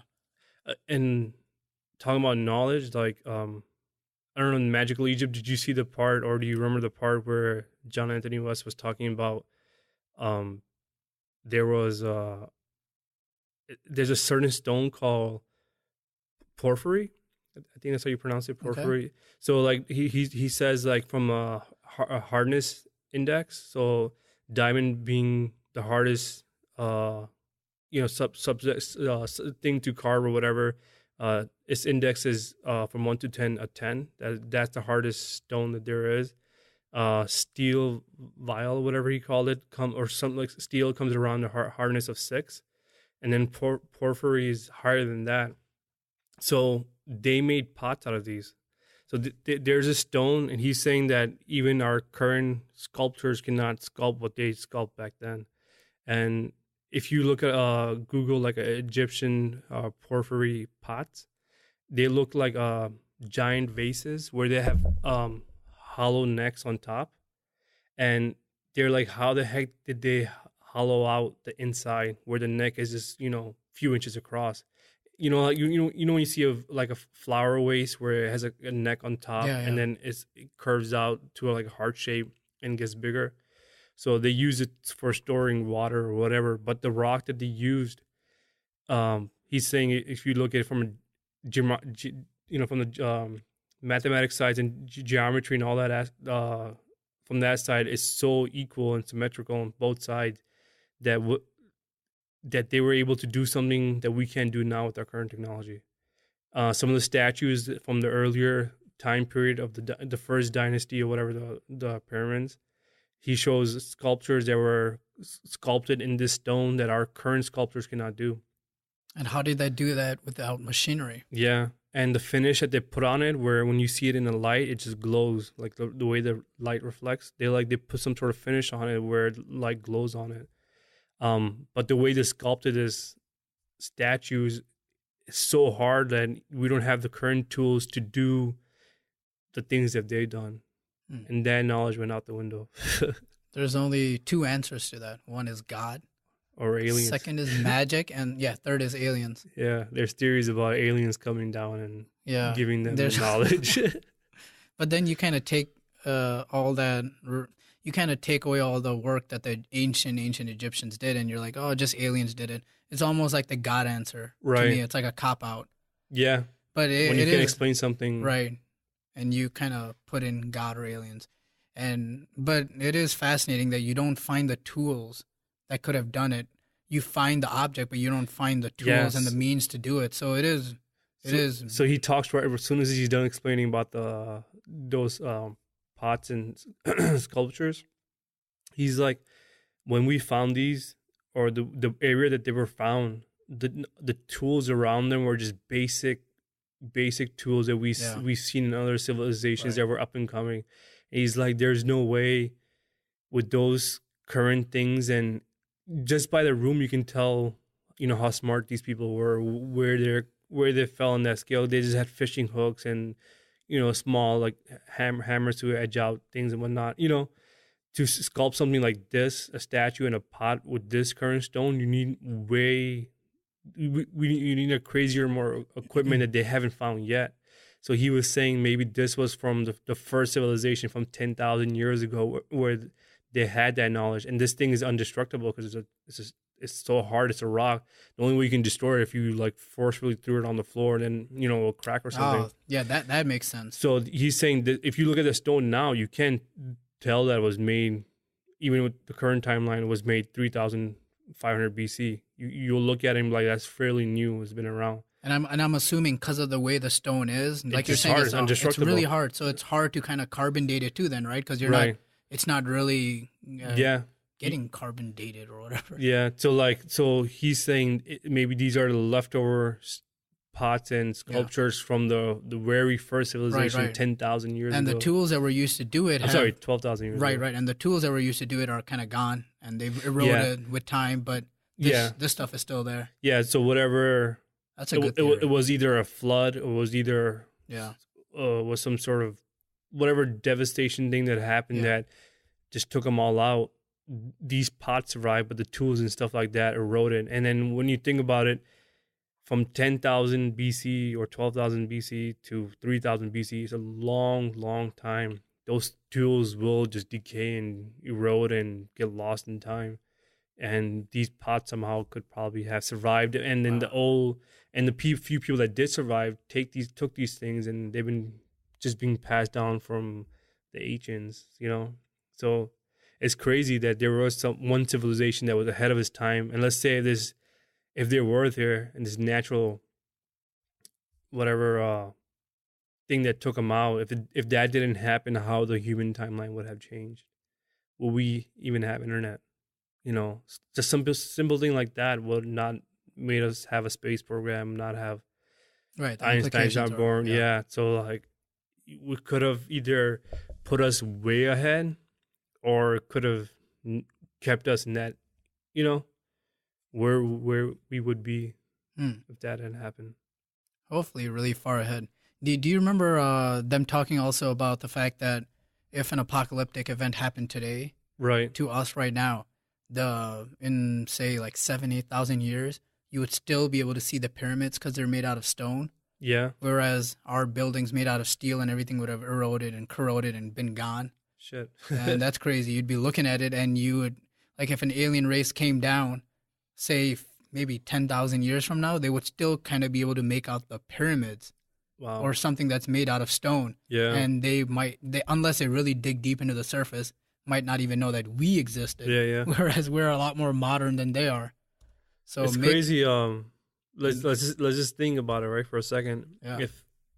If from 10,000, we are wiped out through climate change or some sort of extinction or whatever, and then some sort of new civilization or aliens come down and look at us and they look at our burial sites. What are they going to try to piece together? You know what I mean? Like, these guys believed in boxes or something, or Man, that would be an interesting experiment to Like see like how close they get to what we really were. like they see a house and a rabbit or a Yeah. hamster, someone buried. Oh, they believe in the hamster god or Yeah. something. They start We see watching. this. Somehow they're able to watch our movies, even those are. But let's just say they are, Yeah, and they start thinking those are true like it's stories. two stories of X-Men, Star yeah, Wars. like these guys were mutants or Yeah. they or believed in false gods or Yeah, these guys were crazy. yeah. What would they try to piece back? Like they yeah, it's gonna be crazy because there's no way they'll know more than we know now. Right. The same way Egyptians of their history, they knew more of it than we ever know now. Yeah. So when so much time passes, there's only so much they can know about us now. There's Like, I mean, it's like 50% fact and it's almost 50% imagination because there's so many gaps in the story. It's like a jigsaw puzzle. You're making this whole puzzle. Yeah, you're trying to puzzle piece it, yeah. but there's always pieces missing, and then that's where you kind of put your imagination to work and you fill in the gaps, and there's no certainty that that's going to be actual truth or not. Right. And so that's where we are right now with the current things. Yeah. But it is pretty interesting. Like some Kim Kardashian, oh, she was some sort of god. Yeah. God, they would have a hard time piecing stuff together because Yeah. there's so much information. It's a crap I load. feel there's so much. There's like nonfiction, fiction. There's a bazillion movies, book stories. Like, how would they piece Yeah. truth from Comics. like Yeah. How do you even start? It's nuts. I mean, and that's the thing that we do today with our like all these ancient religions and all that, and we try to figure out what's truth and what's myth, and we kind of seem to think that everything is myth. It almost looks like. Besides the stuff you're born into. Yeah. Like we think everything from ancient religion and like all these ancient Indian gods and Egyptian gods, we think that's all myth. Right. The Great Flood myth, Gilgamesh myth. Yeah. But there's so much evidence now that they might have been actual true stories, Right. but it changes like the current paradigm and it rewrites history. So like we talked about earlier, most of the academics don't want to fall into that because they don't want all their hard work undone. Like, wait, what's a myth that's a fact? I'm sorry. Oh yeah, here I took a note of a few of them. So, like the whole the Great Flood, which is everywhere. Yeah, Okay, I was reading so- that too. There's yeah. all the ancient civilizations. Some all talk about they have stories and myths about a great flood. Yeah, so it's everywhere. Actually, so Jews, Muslims, Christians. Obviously, we all know I think the the Egyptians and the Mayans and yeah, exactly. So like the story of Noah, of course, but the Sumerian story predates it by almost 4,000 years. damn. So that's crazy. So like the have you heard of the Epic of Gilgamesh? No, I've not, I think I have. I Okay. think I know I have, but I probably just need a Right. recall. So it's kind of like the tale of a man. Now this is gonna sound so familiar. It's a tale of a man who builds a boat, an ark, I guess you could say, also a boat, Right. and he fills it with animals to escape a great flood. And Interesting. he eventually comes on top of a mountaintop. Right. And that's where he rests. And so that's a Sumerian version. And when so- was that dated? This is around 3,500 BC, 4,000 BC. So this is way before Judaism, Christianity, Islam, and all that. Yeah. And even the Greeks, here I wrote about, they have a story with, I don't even know how to say it. It's Deucalion, who survived a flood sent by Zeus. And then you have other versions in Hindu, Mayan, Native American legends, and it's just, they all have like a globe destroying super flood, right? Right. That destroys a whole globe. So there's no evidence for that, but there's plenty of evidence in Egypt and Mesopotamia about floods that take over a region and destroy a civilization, not the whole world, Right. but one civilization. But to them, that was the world. Yeah. I mean, they didn't know there was North America, South America, and Right. Antarctica. So to them, however far they have traveled, that was the world to them. Exactly. Man, imagine being in that era, like not knowing how big the planet is. My God. like what would you think? I don't know, like awe and wonder all the time, and then, or maybe not. Maybe you'd be fearful of what's out there. Like you have no idea what's out there. Yeah, so like you would one thing, it's flat, Yeah. right? Because you don't know any better. Yeah. And then two, you look up and just at night you just see a bunch of stars just lighting up the sky. Like, what is that? Are those? Is that when you die you become those things and you look? Even in the Lion King, they Simba asks his his dad Mufasa. Yeah.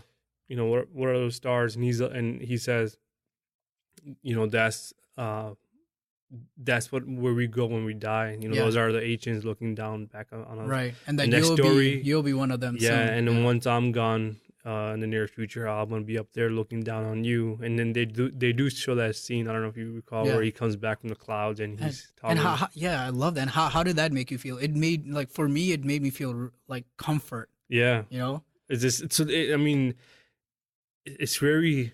I guess it's really hard to accept that death is something really hard to accept. You know, Yeah. we need to know that something's gonna come out of this.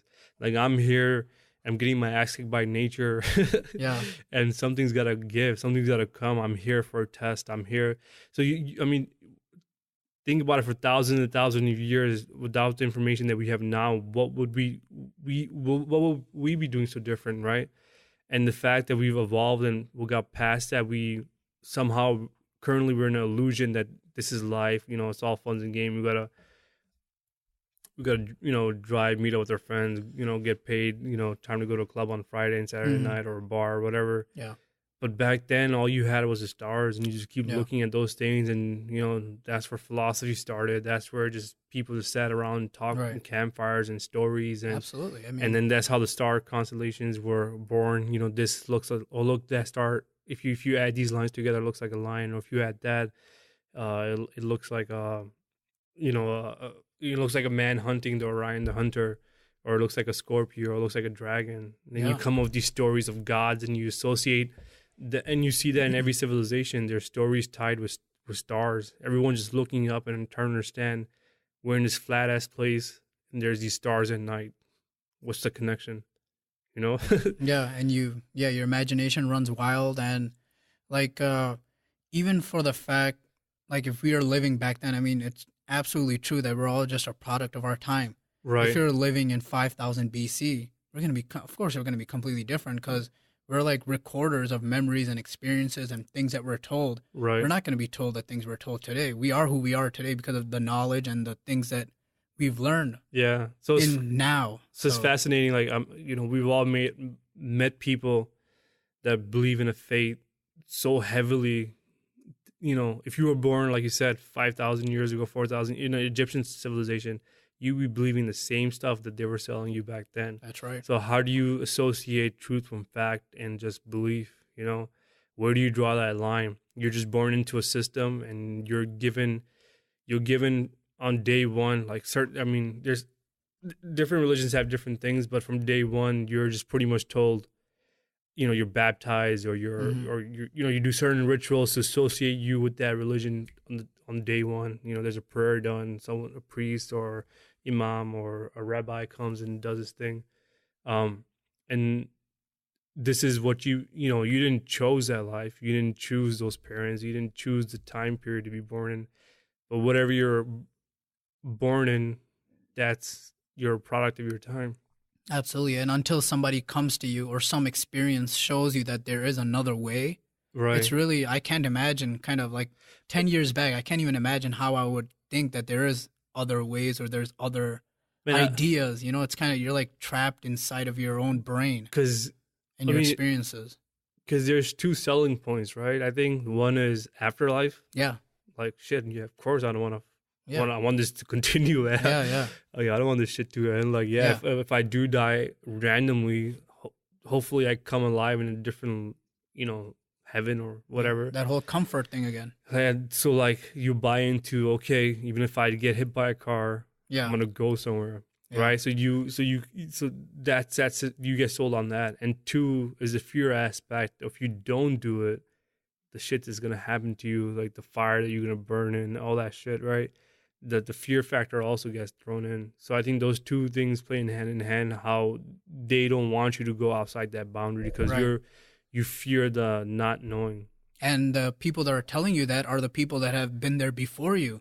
So you kind of look up to them. You're like, hey, they've been there. Like when you get these stories or whatever, it could be facts, I don't know, stories told to you, it's by people that have been there before you. It's not like I'm standing here and like a little kid is going to come and tell me like, okay, this is the world and all that. It's your parents. It's somebody who's been through everything. Right. And they've seen things and you just believe that they know what's going on. Because they want We the best don't- for you, right? Yeah, of They're course. Your parents. And then we get older, and then when you have access to information, you realize that nobody knows what's going on. Yeah. And then It gets scary. it gets scary or it gets wondrous, I guess. Yeah. It could go both ways. But what were you going to tie it to? Well, just looking at other stories, like going along with the Great Flood. So the Atlantis myth, I'm sure you've heard of that, right? Yeah. So a little bit like the whole flooded city. So, But it is a real city, though, right? And why you're saying myth? well, I don't think we found it yet. So it's still kind of a myth until we actually find Atlantis. But there are a lot of places that they found that they believe could be Atlantis, but Okay. it's just different names. So the whole idea of like a utopian city which gets wiped out in like a single night, thanks to like an unearthly flood or a cataclysm or something like that, it's actually just one of many mythical lost cities. And you find like these stories also with like constant regularity. You find them in different religions and different regions.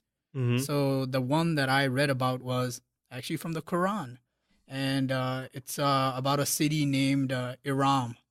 Okay. Okay, and this is a fabled city in the deserts of modern Saudi Arabia, and Iram is said to have been wiped out in like one single night when Allah buried it under a flood of sand. A flood of sand. So, in other words, it's basically the Atlantis myth, which has been told way before and for so long, but Instead of water, they replaced it with sand. yeah, translated to a world that doesn't have water. And before that, there's even more. There's like a story of somebody called Sodom and Gomorrah and the Hindu myth of Tripura, which also involves gods wiping out immoral cities in a rain of fire. So it's like all these cities that get lost either by a flood, either by sand, or either by a rain of fire because they were immoral. So probably something did happen. You know, there was probably some flood or something. Maybe you know, a small village or a city probably Right. went under. But as 1,000 years, when you tell the story over and over Yeah. again, without fact checking with internet, you Yeah. know, and the information that we have today, how easy is for that story to change overnight? Yeah. I mean, there's a cool experiment. That So hold on, before we move on. So that whole thing. So the reason why God put like sand, according to the Quran, and just Okay. flooded it with sand was because there were a lot of gay people in that city. Interesting. So God got mad and he just filled it with sand. Why did and he then- create gay people? Well, they're If immoral. he doesn't like According, them. yeah. So according to that, it's immoral. So it's funny that there's every religion has that story of an immoral city just wiped out in a single night. Yeah. There's also another one that I remember my parents used to tell me where they upset a god or something, where he took the whole city up and just turned it upside down. Yeah. Oh, are you? I don't know. I just remember my parents Yeah, telling me is that. that growing up. Mohenjo-daro? I have no idea, man. That the one in Pakistan, right? I have no idea. Okay, because I've heard that one a lot too. I just remember So hearing that story yeah, and being scared as shit. right. It is scary, but it turns out it was a crazy earthquake that happened there. Okay. Yeah, in Mohenjo-daro, which was actually a pretty civilized place in the Indus River Valley, between India and Pakistan. And then people along the lines took a earthquake and said, God just turned the city God upside turned it down. down I because- mean, for them, if you're there when an earthquake happens, Yeah, a city just crumbles, right? And Yeah. you see buildings that, well, if they even had buildings, I'm not even sure yeah. what they had. But Yeah. if they had mountains or something, slides would have happened and hmm just bury the whole And thing you apart. use that story. It's right there. You're a neighboring city. You use that story to create fear. Right. And you're like, oh, this happened because they didn't do this and that. And now you can get people to follow a certain set of values or rules and regulations that you want them to follow.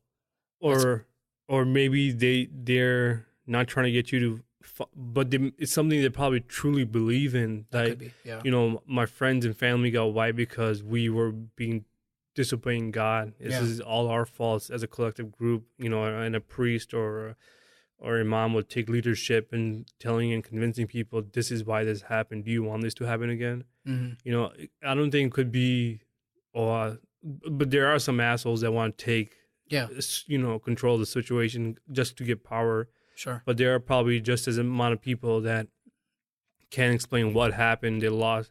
Losing a person is probably very tragic, and then you just want to make some sort of peace, whatever, and justify it, you know, somehow, and then you find faith, and that kind of, you know, then you listen to people and you become more naive and say, oh, God did this because, you know, we pissed him off, or there's gay people in our city and he's punishing us for that. Let's kill them all, let's burn them all, like, you know, the burning of the witch. Yeah. And so like to so it gets even interesting to understand like the timeline of religion too, right? So like the practicing religion that we still have now, like I was just trying to understand what the timeline of it all is. And the oldest religion right now is Hinduism. Dates back to 2000 BC, so that's 4,000 years old. Then you have Judaism, 1500 BC, so that's, you know, 3,500 years old. Then Buddhism, which evolves from Hinduism, comes 600 BC. And Christianity, obviously, with Christ and after after his death and all that stuff, starts around 100 AD. Then Islam comes in 600 AD. So Islam is the youngest one of them all. Yeah. But it's crazy. Hinduism's 4,000 years old, man. 4,000. It's still going strong, a billion strong. Yeah. They were around when the Egyptians were strong, you know, around, and some of their beliefs, you know, have survived the Egyptian era, the Greek, the Roman, the Mongolian, and then you can see how many gods did they have. You know what I mean? Yeah. It's a mythology when we read it, but to them, it's history. I think some of them believe it literally, don't they? Yeah, they believe it literally. They believe it's just their history. Yeah. So like they believe. So I mean, when we read mythology of Greeks and, you know, Zeus and all that stuff, we're like, okay, this is cool. And I mean, there's current people that believe in the same system right now, and they believe it literally as we, or, you know, as a next person, a Christian or a Muslim would. Yeah. And they're the oldest religion around. Right. But it's crazy, man. Like, sorry, go ahead. No, I said, did you read some of their ancient stories? No, I just recall. It's just some of this. I want to dig into it because that's it's one of the religions that I know the least about. Yeah. Hinduism and Buddhism. Right. I think that would be really good for our next topic. Yeah, but I think growing up, you know, being biased, growing up, you know, coming from a Pakistani background, we were told to, you know, mock them and whatnot, that they believe in false idols. Yeah. But I think their religion is cool as hell, man. Like some of I mean, it's just like Buddhism, right? It's just spirituality at the end of the day, kind of sense. And then they have gods for every other things, but it gets really deep from some of the stuff that I encountered. So I do want to look it up. They do, and dude, their stories get very sci-fi. Yeah. Like there's like space battles and intergalactic wars and stuff. It's crazy. Yeah. Yeah, it'd be a lot of fun to dig into that. I mean, just from the imagination aspect, you know, no disrespect to anyone or not, but for me, it just seems something cool to look into and whatnot. Yeah. But they also talk about, I just remember seeing Religulous from Bill Maher, where he goes around, he's just telling religious people and, trying to separate fact from fiction and stuff like that. So he talks about how in Egypt, God Horus was born, in their scripture, was born from a virgin mother, had 12 disciples, was born on Christmas. Was when he died, he was reincarnated. And then also Hinduism has the same, I forgot what their god was called, but there's also a god in there that has the same timeline and same story of Jesus Christ. Well, in Religulous movie, he talks about how this 13th civilization that had the same exact story as the Christ did. Yeah, that's very interesting. I actually found one too. I'm trying to look at that. Someone can fact check that for me, but I've been trying to. I don't know if you read about, there's some historical tablet known as Gabriel's Revelation, and it tells like the story of a Jewish rebel known as Simon who was killed by the Romans, and only to be resurrected 3 days later. Okay, and the catch, it was written in 4 BC, so that's just over 30 years before Jesus allegedly did the same thing. Wow. So just in the like right at the same time, there was another story which happened just 30 years prior. Damn. It's very Um, interesting. but I mean, if the so I was trying to do some research on Horus and his background, and if it is true, if he Wait, was, is it Horus or because I've is he different from Osiris? I think so. I think the main god, at least Is Horus is the I main god? think Okay. so. I mean, Okay, because I also read about a story of Osiris, an ancient Egyptian god who was also whose birth was heralded by like a star, and then he was betrayed by a friend, okay, and then he was murdered and was later resurrected. So that's Osiris, the ancient Egyptian god. interesting. And then here's some other ones. Now these ones aren't as explicit, like exact copies, but the Greek cult of Dionysus had their figurehead killed off every 2 years and resurrected. Wait, they will kill their figurehead every 2 years? Apparently, he would die every 2 years, to be reborn, to be reborn pure again. Interesting. And then there's another one, Porus Phone, who died regularly, and many pagan traditions, like from Scandinavia to Central America, also has like various gods who die and return to life, and they come back as deities.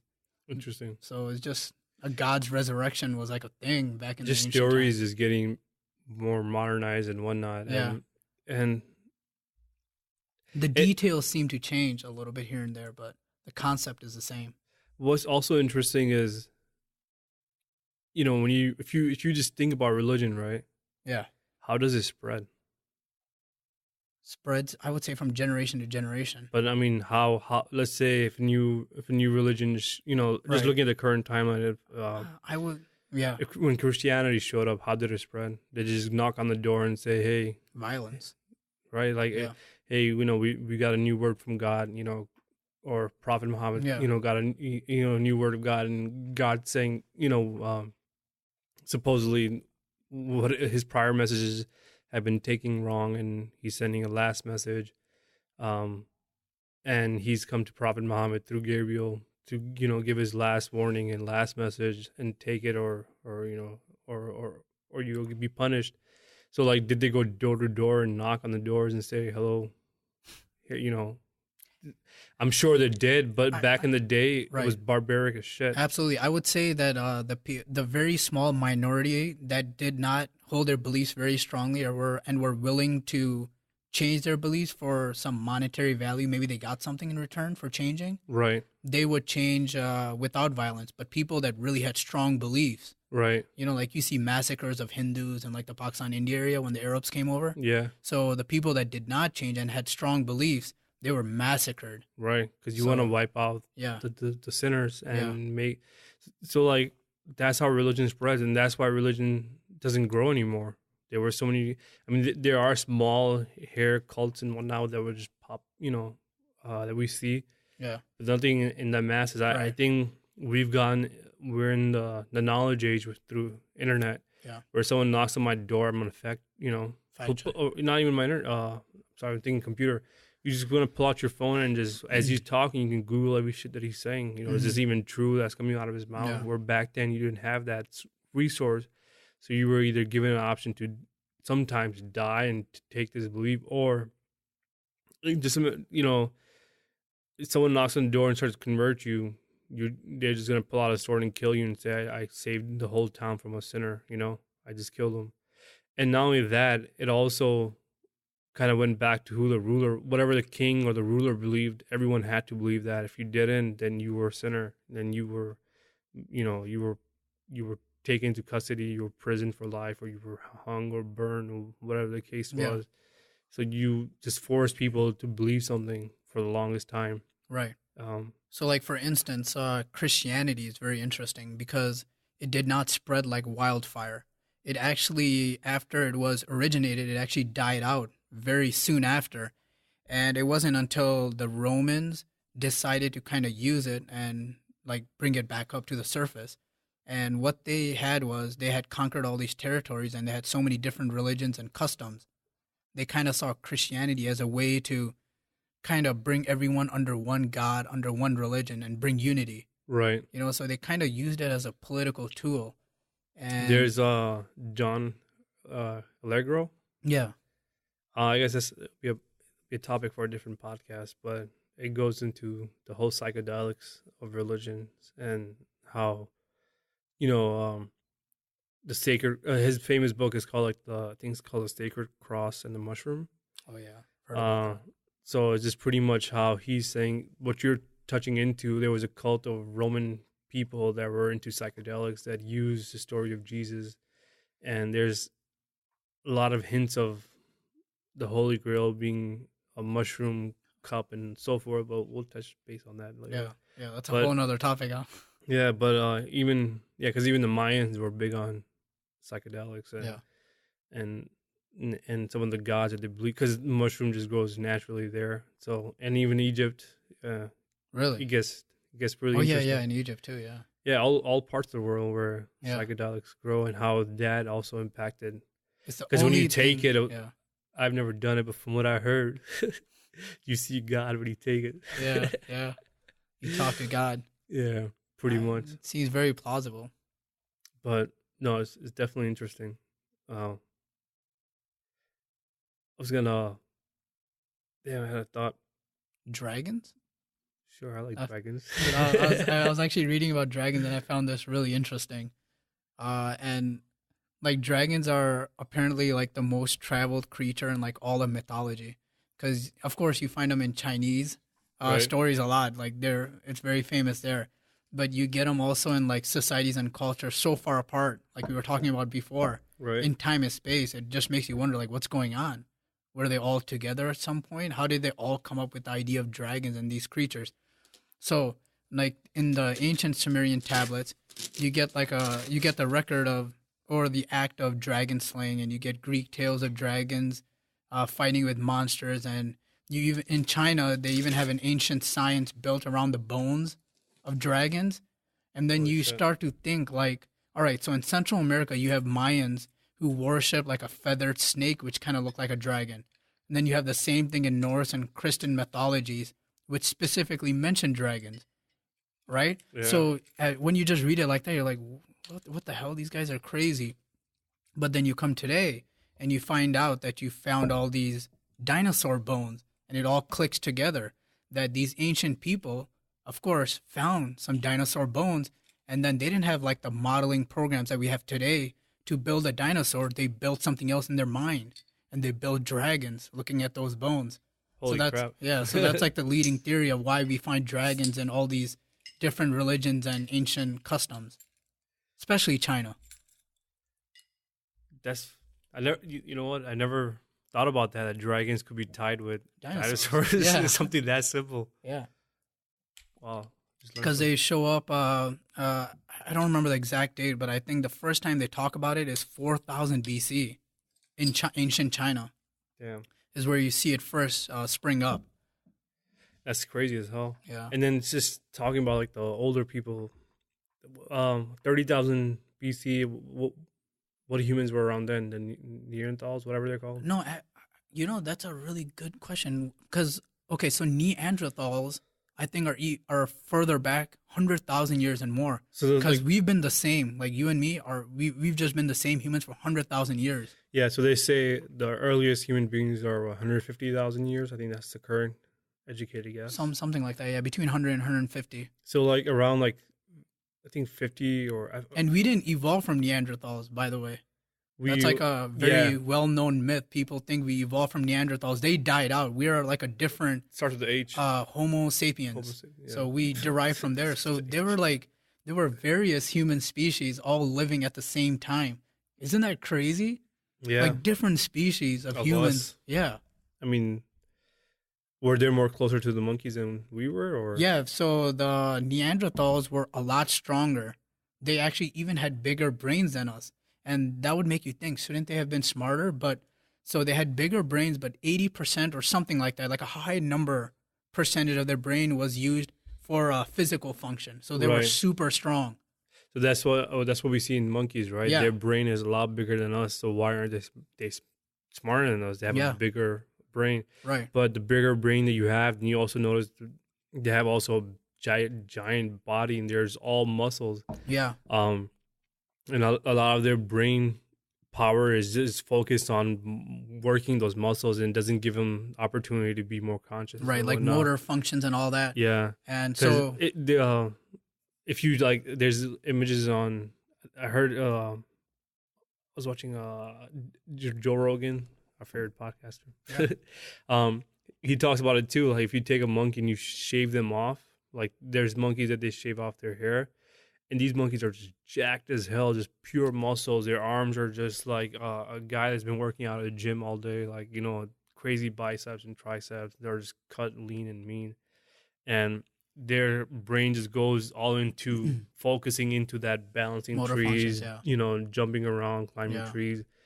They don't have the ability for use that processing speed on other things into thinking. Right. So something tipped the scales for the Homo sapiens and the Homo erectus, I think is what they're called, or something. Right. So it's something tipped the scale where instead of using more of it for motor functions, it started using it for intelligence and thinking. So there's two theories to that, right? Yeah. And then we'll cover the second theory later, but it also ties into psychedelics. Yes. But the first one, you were going to get into the food? Yeah. The cooked food, yeah. Yeah. So I guess whoever figured out fire or something, it was on one of the TED Talks. Yeah. I guess someone can Google it if they want to look into it. Something about, I forgot the title. Do you recall it? Something with cooking and stuff. How cooking has helped us evolve. Something like that. So basically, I think it was a girl too, right? Yeah, yeah. What she's talking about is what made us, you know, be evolved and more, you know, be more conscious. And when they study a human brain versus a monkey brain to see what changed us and what didn't change them, is they see I forgot what the name of that, I don't know, would it be enzyme or some sort of thing that it's in our brain? Yeah, it's enzymes for sure. That it's in our brains, and you only find that particle, whatever that thing is called, from meat when you eat from cooked meats. Yeah, yeah. So you find a lot of it in cooked meat. So when you cook a meat, you kill the bacteria and all that, so forth. But it brings that thing in the meat. So when you eat it, so the theory is that once we learned how to do fire, someone accidentally threw meat on the fire and then saw it cooked. Accidentally.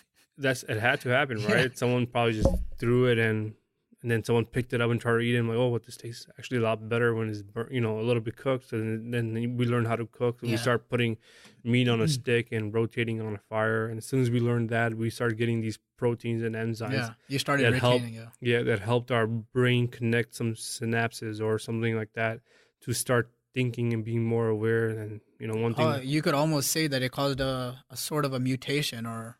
Yeah, or evolution. Evolution, sure. We'll take evolution. Evolution. It seems like an evolution. And, you know, one thing led to another. But the reason I brought it up because, like, since we're talking like ancient civilizations, you see rituals, I think, like starting early as 30,000 to 20,000 BC, where they've seen like burials where someone's, you know, dug up like an old person buried, and then you start seeing people start putting pots, and not pots, but some, you know, sort of like food to take away in the afterlife, some sort of like, you know, things that they can take to the afterlife. So this thought has been there for a long ass time. The afterlife thing, huh? Yeah, like I mean, the Egyptian pharaohs used to take all their wealth with them. What assholes! Oh, all man. that gold and everything, they took it with them. Yeah, they buried it all with them because all for their afterlife. So only to be looted. Only to be unfortunately. Looted. Yeah. Yeah. Little did they know. Yeah. Imagine how much stuff we lost over the centuries. Yeah. So the first emperor of China went to build the pyramid his name was Qin. I think it's spelled Qin, but it's pronounced Qin. Mm-hmm. So China is named after him. Yeah. You know, Qin. So yeah, China will come after him. So when he died, he's the emperor that built those statue armies. Oh yeah. So this is where it gets really creepy. So the idea was to take everything that you have around you with you in the afterlife. So he had like apparently like 8 or 10. I'm not sure if they were his mistresses or wife or you know the geisha type of things. Yeah. So when he died, there was a law that had 8 of his girls or wives, whatever, had to drink poison, kill himself, be mummified, and be buried with him to go in the afterlife. Are you kidding me? Then they also put all the food, the treasure, and the gold. And then also he wanted to take his army with him to protect him in the afterlife.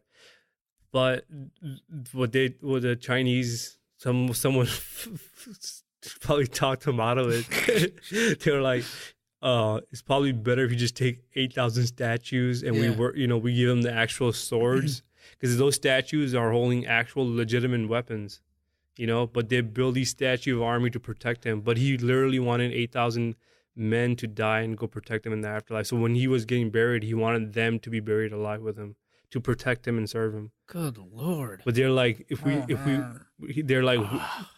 but someone probably talked to him, like, if you take 8,000 of your men out of, who's going to be here to protect your civilization, your dynasty, your heir? Someone's going to attack us the next day. Like, dudes, just calm down. Just settle down. You're dead, bro. Yeah. But so like the first pyramid, what they did was they would dig out a hole and they would bury everything in there and then build a hill over and, in the shape of a pyramid.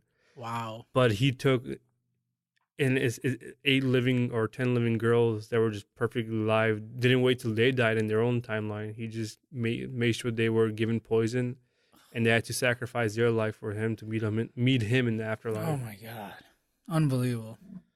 But he almost took 8,000 men with him. Man, that shit needs to be made into a movie. So I'm sure there has. So since he was, I think. So there's ancient China, and there's when that collapsed, that was, I don't know which timeline he falls under. I think the second was called Imperial China, whatever. But so he wasted a lot of slaves building his. Cause, I mean, while he was alive, they were building his pyramid and all that stuff to take it to the afterlife. And then what they learned through him is they wasted a lot of resources and manpower. In doing all these things or creating those life-size statues to protect them. So every emperor after that wasn't as crazy as him, so they started doing smaller statues. So they scaled the size down to a lot smaller. Because they're like, it's going to be in the afterlife. They'll protect you regardless. Yeah. So let's save manpower and focus on, creating infrastructure and not just creating stuff for you to take. They just got lazy. They're like, this king is nuts. Yeah, all the people got together. Like, these rulers are nuts. We got to make it easier on ourselves. Let's just go smaller. I was watching a documentary, and they showed how they had this crazy ass a chain that they would lock in the slave's neck, and in the back it would have like a sharp knife type of thing. So if they pick their head up, it will poke them in the spine. Yeah. So they always had to keep looking down and keep digging, and because if they look up, then they might want to run away. So they can't run away. If they do want to run, they're only forced to look down on the floor. Otherwise, his knife, if they look up, will stab them in the back. So they spend their whole time working just looking down on the floor. Imagine your neck just being forced to look down. You can't stretch if you want to. Oh man, that's stuff of nightmares. Yeah, man, it just seems like all these ancient places, everything is just like a personal vision of afterlife. The afterlife, and like it seems like throughout history you can find different cultures and people that just try to make sense of what's going to happen later on with what they know right now. Yeah. So their knowledge is always limited, so it always seems to go to the imagination. They just start to imagine what it would be like. Right. And then that stuff just gets passed down.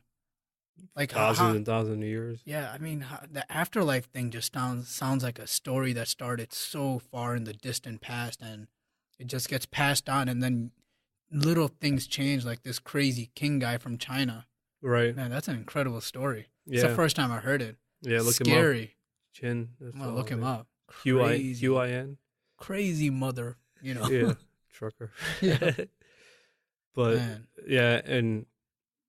Wow. But I really want to go visit that area where all those statue of men are, and they kept them in the exact same site, but they put a roof over it. Yeah. So you can go see them exactly how they were built. And they made 8,000 of these statues, man. And they have actual weapons that they're holding to protect this dude. Wow. It's crazy as hell. Unbelievable. and Man. and that was a few thousand years ago. You know, Taking living people with you. Wow, that's yeah, that's how much. that's crossing the limit, man. But to them, even the people that were probably were sacrificed because a king has always been a middleman between God and men.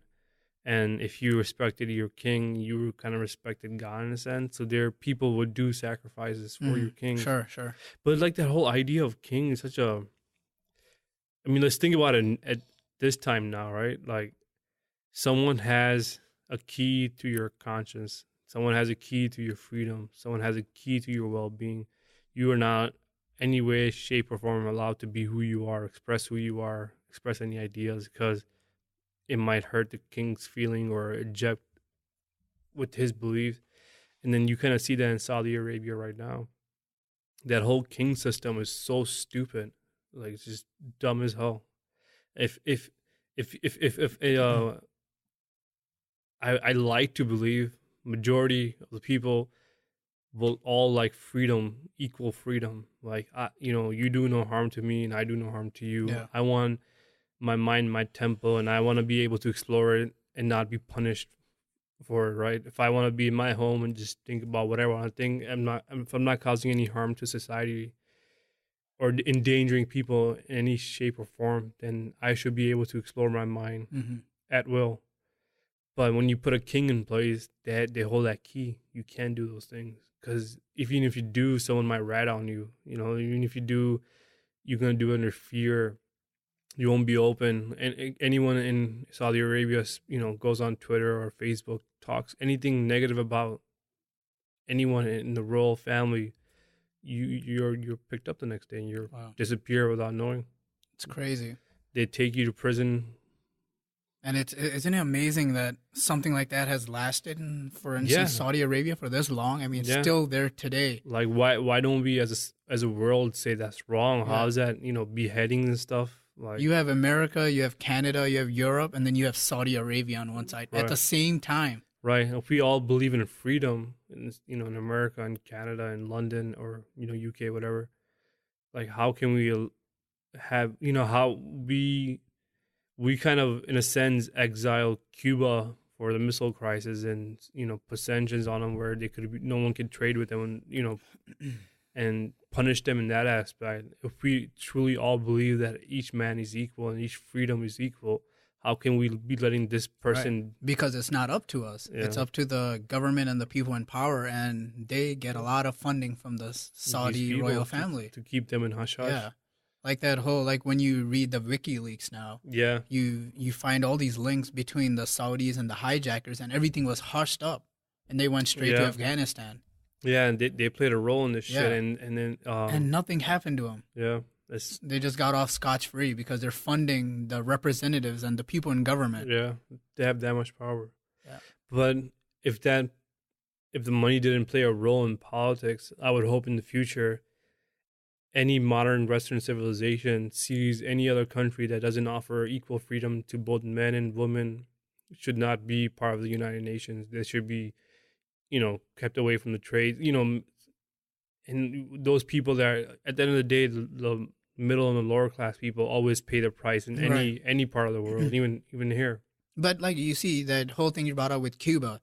That was also not because of, hey, these people are bad or anything. They're not doing the right thing, not giving freedom to their people. No, it was because they tried to kill us. It threatened it threatened our way of living and our capitalism and all that.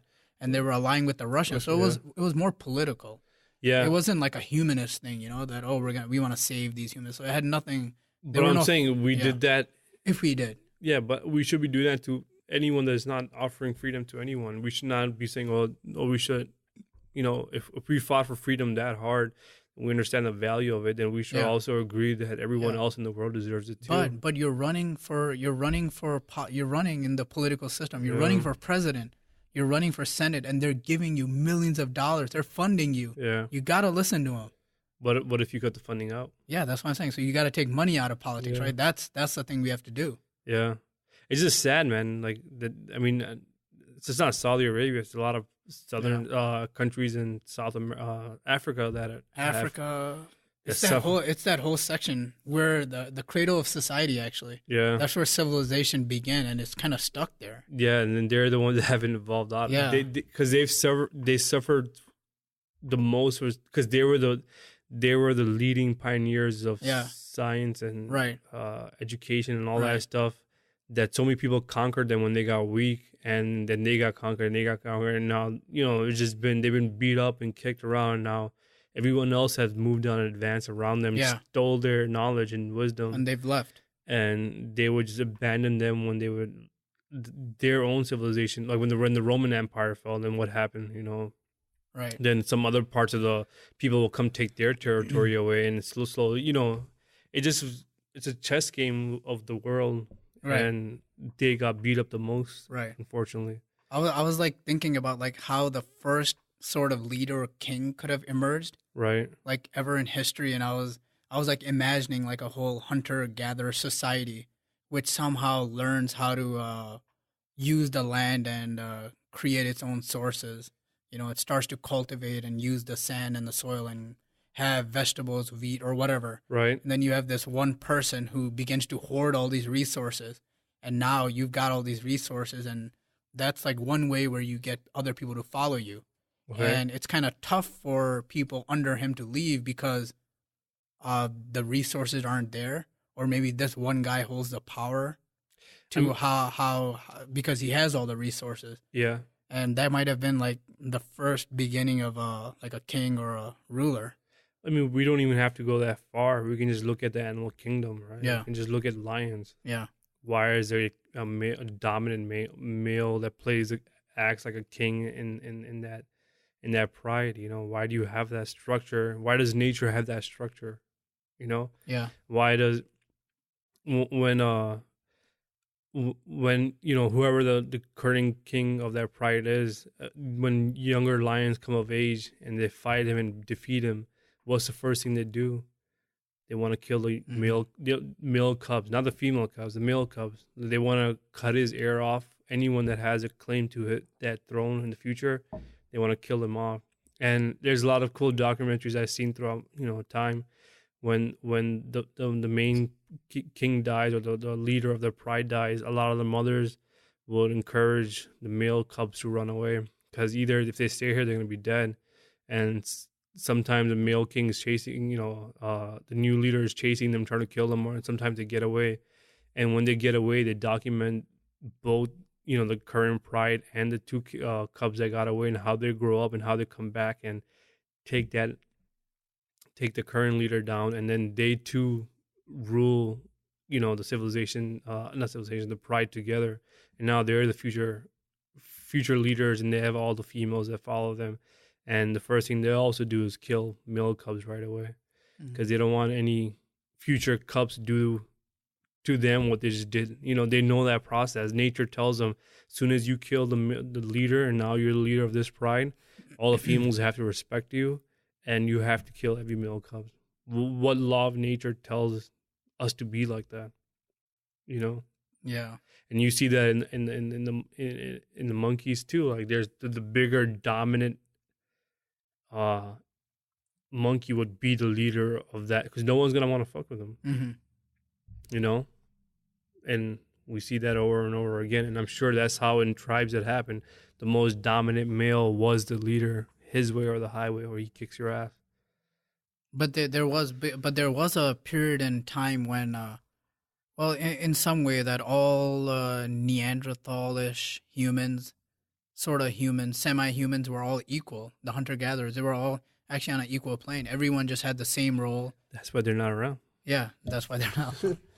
But they were just having too many votes. Yeah. There's a flood coming. Yeah. All right, I don't want to leave. No, we should leave.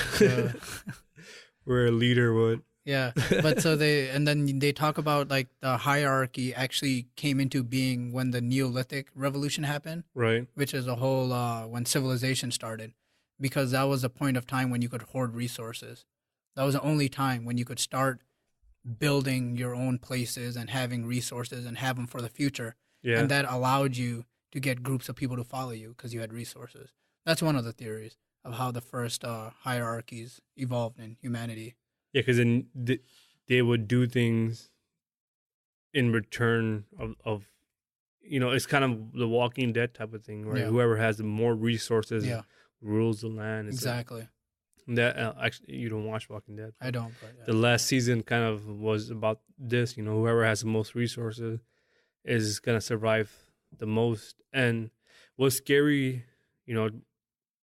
is when we're talking about ancient civilizations and stuff. If something crazy was to happen, in our lifetime or in a generation, 2 generations from now, we humans will turn into the Walking Dead, where as soon as you're crossing or walking anywhere, you see another human being, your first instinct is to kill him before he kills you. No, don't even have a conversation. He's gonna either take your sources or you're gonna take his sources. That's how dramatic it gets. That's how crazy we get when it comes to. That's all The Walking Dead is based on now. Is two people cannot. It's funny as how they show a scene where two people are driving by. As soon as they get close, they start shooting at one another. Because it's either he's gonna kill me. Do I wait to see if he's a good person? Or because you can't do that anymore because your mind has been altered, right? You're hungry, you have no food, you don't have the proper shelter. Even if you're constant pressure. But even if you're a good person, you want to help people. Other people, as soon as they come and they have guns and you have 2 bullets and they have 10, you fire your 2 and you're done. And then they have 10 and then now they're gonna kill you and take your resources because it's a dog-eat-dog world at that point. You fall back on your primal instincts. Yeah. That's what takes over your brain because you want to survive now. That's all there is. Imagine like more than 7 billion. You don't have time for a conscience anymore. Imagine more than 7 billion people acting like that. Yeah, that's chaos. Probably it'd go from like 1 billion to like 100,000 like this. Yeah. Pretty fast. Man, I was losing my thought like this. Yeah. How long are we in now? I don't know. Where are we at? I don't know. Let's see. You're closer. You can probably read. I didn't time ourselves when we started, but we should be. Well, anyway, I was gonna tell you about the Temple of Karnak. Let's go. Which kind of goes back into ancient Egypt. These are some really crazy facts about it. So the Temple of Karnak, it kind of goes into the Fibonacci sequence also a little bit. What the hell's a Fibonacci sequence? You want to talk about it? I don't know. I feel like that's a topic on its own. Yeah, that's what I thought too. So I won't get into that. I think we should hold off on that. But Google Fibonacci sequence. Yeah, check that out. I mean, I feel like I've heard it in my lifetime. I don't know if it's school or maybe through you or through someone. But when I reheard it, it sounds so familiar. Fibonacci sequence. Yeah. It's pretty popular. And then when I dove into it, I was just right. You probably didn't know much about the link with it and nature, right? Not only that, when I probably did hear in the past, I didn't have enough information and background, right, to appreciate it. To appreciate it to a point that I did now. I was just completely, mind fucked. I was like, holy shit, Yeah. It was something just beautiful and undescribable, like and maybe I don't even understand it, and it's beautiful. That's all I can say.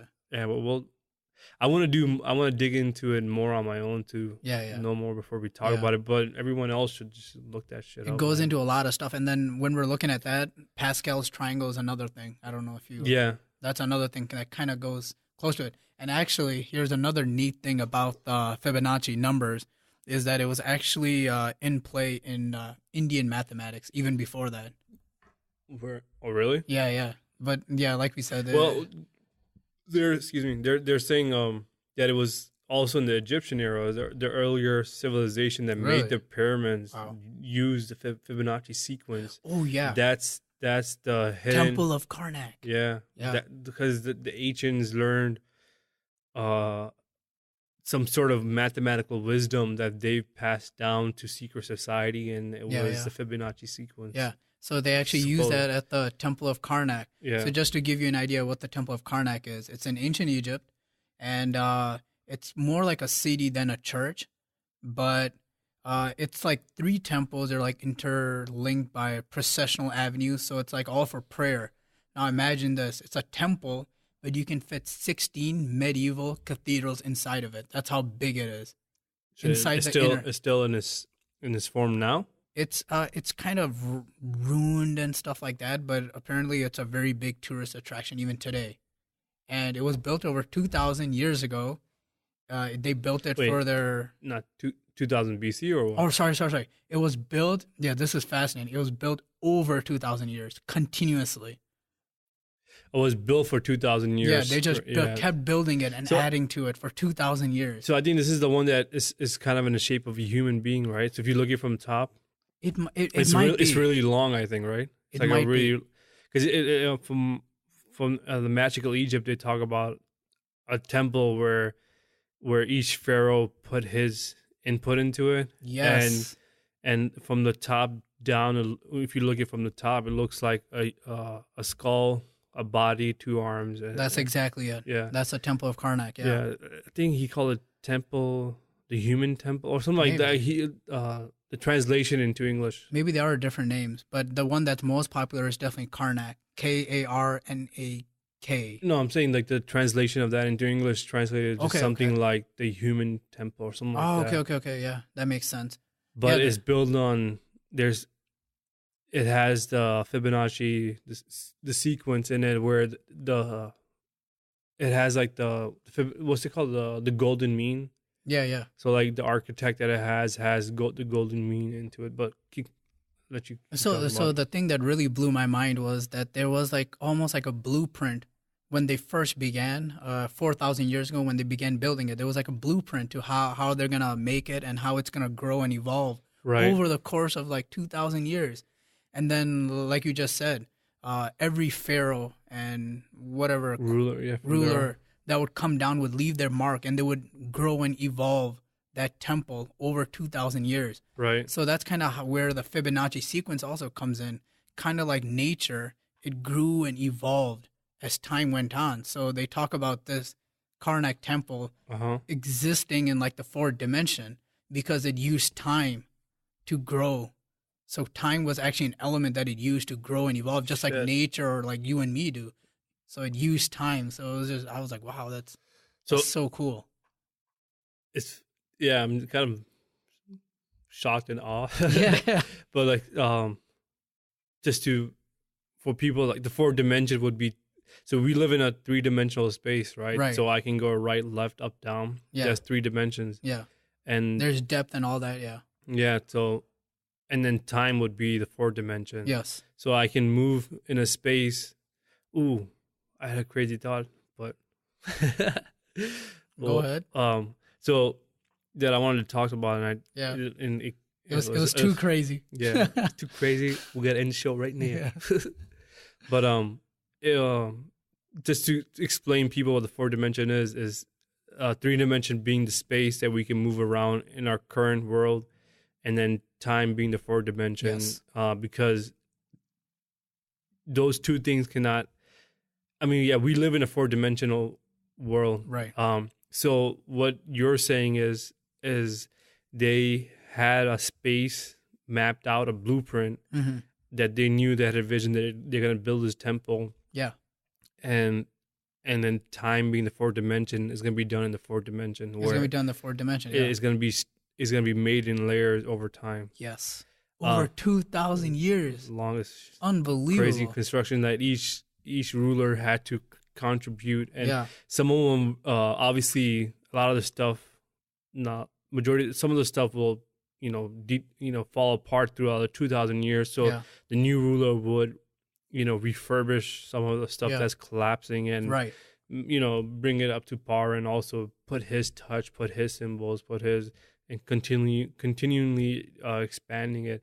And the magical Egypt, going back to that again, talks about it a lot if anyone's interested in looking into it. But I had this crazy thought about the 4th dimension the other day. It's I don't know. I'm weird. I'm weird as fuck. So like, I was just picturing because like this past weekend was beautiful as hell, right? Yeah. The weather. So something, tying everything back to the ancients. Sun is powerful, man. Like You can go out on a nice, beautiful day, 70 degrees, 75. There's something about the sun that does something to us that we can't explain. We're just in a better mood. We're just happy. The weather is nice. The sun's energy, you can feel it. It has some sort of chemical reaction in our brain. We're just naturally just happy. And even when you get on the road and you're driving, everyone just seems a lot nicer, calmer, relaxed. Obviously, when it gets hotter and hotter and hotter, then people become cranky and beat up, and then then you can go in the opposite direction where it gets cold and it's dark and it's bitter. So like the right median is like good temperature and the sun's out, and it just has like this some sort of impact on us. Even being this modern civilization, I could see how a sun can be a god. I could see how much of a power that it has upon me when the weather is nice. My mood is automatically, if the sun's out and it's beautiful out, and walking to work is one of the most beautiful things. You're just happy as hell to go to work. You just the whole thing is just it's a different experience. Whereas when it's dark and gray and gloomy and rainy and cloudy, you're just bitter, sad, depressed. It's crazy what a big role of some plays in our life, and we don't understand it. So it's like you jumped into a different dimension and your mood has completely changed. And then going back to the ancients, how sun was a god and is a god. It's everything. When sun's not there, it's dark, it's creepy. Animals are the night creatures come about where they thrive on hunting at night, and you're just a prey and they're the predator. You got to climb trees and hide, so you don't get attacked. But when the sun's out, you can go be the predator and go hunt and eat. You can't hunt at night because it's too dark. You can't see. There's no light. If the moon's not out, then you're just completely screwed. You can't see anything. You're scared in the dark and the noises and so forth. But that was one thing. And the second thing was going back to fourth dimension. So as I was driving, actually I was coming to see you over the weekend. I just felt so happy just in the car, and what I was thinking was, from my house to the point B where I was meeting you up, that space, right? That's me traveling in space. But here's a clock that's ticking, which is time, and time allows me to come to you, right? And this is the only time I'm given. Like this time, I can't go back in it, but I could go forward in it. As I'm traveling to you, I don't know, there was something just beautiful as hell. And I was thinking, about the fourth dimension. If there's a block, right, starting from first street to second street, it's just going basically, I can pace myself back and forth, left and right. But as soon as you add time to it, then I can only do that for a limited time. You know what I mean? Mm-hmm. So time is just so precious in a sense that we're given all the space to travel, but at the same time we're forced time. We're given a limit of time to travel in it. Yeah. And as I was traveling to you, just thinking about that, I was like, "Fuck, man." Yeah, that's a nice thought. And what do you give your time to when it's so limited? Yeah, and then that right there and then, I was coming to hang out with you and just being that presence of good company and all that shit, right? And so as I'm traveling, there's so many people traveling with me, and it gets very trippy, man. Like everyone's just on their own journey. There's some sort of universal clock that's ticking. Yeah. Depending on who's holding a clock, you can measure whatever time, human time, or you can be on a different planet and measure their time. But whatever, maybe there is one clock that ticks. Yeah. Of all the universe. And Einstein said, it just is relative because it just depends on who's holding the clock. Yeah. So if universe has a timeline or a clock, the one master clock that measures all the time, I'm just a speck of dust flying through that time. And as we even sit right now and talk, there's other people that are listening to this, and that's their time. And this clock is just ticking, tick, tick, tick. And this each second, it's not coming back. So like why is it that we can only, it goes to two things. Why is it that I can only remember the past and not the future? Why is it that I could travel just in now and not the past or the future. You know, why are these limitations that we're given in nature? Um, it's probably some sort of And like, is that just the way it is, or is it just the way it is right now for us? probably I don't know. Probably right now it is for us. Man, I just like that whole master time clock thing. Yeah, I like imagine God just like on holding a like clock. yeah, holding a clock and just running on a treadmill, He's just showing it. keeping the universe spinning and keep going. And then when he stops is when everything stops. So he has to keep running. I just Just pictured God just chilling at what's it called, a hammock or yeah, holding a clock, universal yeah, clock while he's having a lemonade right. where all this shit is going on. Yeah, but he has to run though to create the energy for the universe to keep expanding. Well, And why can't he create runners for him? I guess he could, yeah. Smaller gods. But yeah, it's just trippy as hell, man. Like next time when you're going anywhere, or just you're doing whatever right now, as you're listening to this or as you're walking around, being, you're given the space, this 3-dimensional space to travel, Yeah. and then someone decided to put a time on it. Yeah, I like that thought. So space is like infinite as far as we know, but time is so limited. Yeah, I mean, it's so infinite that we don't have enough time to travel in it. Yeah, not even close. Yeah. I mean, we're just been talking about ancient civilizations, and they've only, maybe the Egyptian Empire only expanded as far as, you know, northern Africa to maybe current Middle East, and maybe, you know, modern Pakistan, India, and some parts of China, whatever, how far they got. But there was a playground of all of Earth that they never got to explore, or maybe they did, depending on the current theories. But you have all this space, and you have like just a fraction of a time. Yeah, that brings me to another point. You even have imagination, which can be unlimited. Yeah. Also, and to imagine, you also have a limited time. Do you And, though? Or what if you had like a deep inception type of sleep, like Inception? We went and dream and a dream and a dream and a dream. Can you get lost in time forever? Where you're sleeping in our time for 5 minutes, but in that time you're there forever. it does seem like that with dreams, right? Like it's such a strange thing, but I feel like we just kind of lose track of like our perception of time just kind of gets screwed up. Yeah. But in reality, I think time is passing at that. Well, of course, time is still passing at that same rate. But Well, so it always goes back to who's holding the clock. So if you're in yeah, a dream and it feels real as shit to you, yeah, so whatever the clock that's ticking in your dream, that's the clock that you got to be relative that to. you're perceiving, yeah, Yeah. So yeah, no longer the time in my life.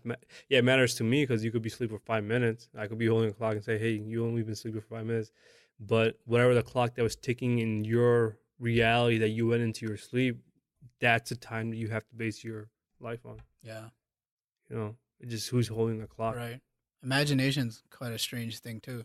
Do you ever feel like you could be like your imagination could be something that exists inside infinity, and that you're just like instead of discovering new things, Yeah. when you're trying to be creative or you're writing music, it could be anything creative, and that you're just kind of picking things out from like the ether or like infinity, and that it's already there, and that you're not inventing it, but it's just floating in infinity, and you're just kind of taking it out Yeah. and putting it on a piece of paper when you start writing or you write a piece of music. Yeah. Sometimes it feels like that. I mean, can we say our thoughts are infinite? I mean, Or they like exist in like a space that is infinite and we're just taking it. It's not really our thoughts. Well, they are because we're kind of bringing them to life by talking about them, yeah. but they might just already exist and we're just kind of like how you go on Google and you search something and you just pick out information that you want to focus on or articles Right. that you want to read. Just like that, all that information is there, and it's like an infinite Google, and we just think of something and we search it, and we get inspired in some state of mind, and we just spring things in. So just trying to understand that what you were saying, but there is a limitation to it though, right? Because you can only think of things that you've also seen. Yeah, So your whole life, everything that you've ever been exposed to, everything you've seen, heard, felt, tasted, yeah, that's your imagination. that's limited. Yeah, And it's limited. It's only limited to your exposure of time that you've been given. So I feel it's not infinite then. It's only based on your experiences that you get, and then you get to play around with those ideas. So then it also goes back to that other idea: is there such thing as an original thought, right? So if you've been only exposed to 30 years, 40, 50, 10, 12 years on Earth, what you experience has always just been there. And of course, there'll be unique experiences that were yours that no one else might have. But at the end of the day, whatever time frame or time period you're born to, you experience religion, culture, science, education, all that, and those are programmed in your brain. So when you are being creative, you're playing with those ideas, and you know what I mean. You're trying to come up with something creative with those ideas that you've been exposed to. Right. Or is there such thing where you created something for the first time that no one ever has? Yeah, that's what I was just thinking about right now, and I couldn't think of anything. I was thinking of something, for instance, like say a computer. Right. Right. So it's never something where somebody just wakes up and they just create a computer from scratch. Right. They always build on a natural evolution of things, and then finally you get to a computer. So I can't think of anything that is just like even right now when I want to be trying to think of something that's completely out of the blue. It's a combination of everything I've ever been exposed to. Right, like a dragon. I can be taking art from a dragon, like from China and mixing it with some sort of dragon, the ancient Mayans or the Aztecs, and taking their art and saying, "Oh, I came up with this idea," when I just stole two different ideas and combined them together. I agree with you. At this point of time, I think there is no such thing as an original thought. I think it's all derivative of your experiences, like you were saying, and just like everything you've seen and music that you hear. When you hear music, it just inspires feelings and emotions, and then you get to feel what an artist is trying to convey the message, and that message that you get, you take it and you draw an art of it. Was that really your idea, or was that a musician influencing you and telling you that this is how he felt and you also felt, but you, instead of doing it through music, you did it to a painting, perhaps? Then you begin existing in the fourth dimension, and you give it your personal touch, and it's your own. Some people, or is it borrowed? Borrowed. Some people, when you talk about people that are creative, I feel like they push it further and further. Right. Some people just kind of derive from it, and they just go a step forward, but the creative person might go 3 steps forward. But there is still that base, that foundation where they start from. Yeah. That's very interesting. I'm going to try to think of something that could be something it's a cool thought experiment. Is there something right now I can think that no one ever have thought of? Yeah. Like I can't. The first thing that comes to my mind, I don't know why, is random as fuck. I'm gonna say is Baba Ganoush. Baba Ganoush. Trying to picture an art form of it if it was a monster or something. Yeah. But even that monster is probably compiled in my head as something from monsters you've seen, animals you've seen. Yeah. What does Baba make you think? Ganoush make you think? And then it's a funny, scary term at the same time. Yeah. Baba Ganoush. I don't know. It's weird. I don't know. I feel like everything is derivative. Like I was kind of reading about the Torah and the beginning of Judaism. Yeah. And it turns out that the early Jews were living under the rule of Babylonians. Yeah. And they had very, very similar stories because Babylonians' predecessors were the Sumerians, which we talked about in all those myths. Right. So they were living under their rule when the Torah came to be. So interesting. To be honest, I'm not trying to say that these stories are false. I mean, they could all be true. Yeah, but I'm just saying they're derived. They turn into legends. Turned into legends. Yeah, they're derived, from earlier cultures. Yeah, they could all be true. I mean, a lot of them seem like they actually evidence shows they are true. It's just that the names change and they get mistranslated. All I'm trying to say is that. Do you think Zeus is true? Hercules was real. I feel like it's been. I think what's the name? The water god Poseidon, whatever his name is. I feel like elements of it could be true, and probably are. Do you think there was a water god at one point that controlled all of water and the fish and all?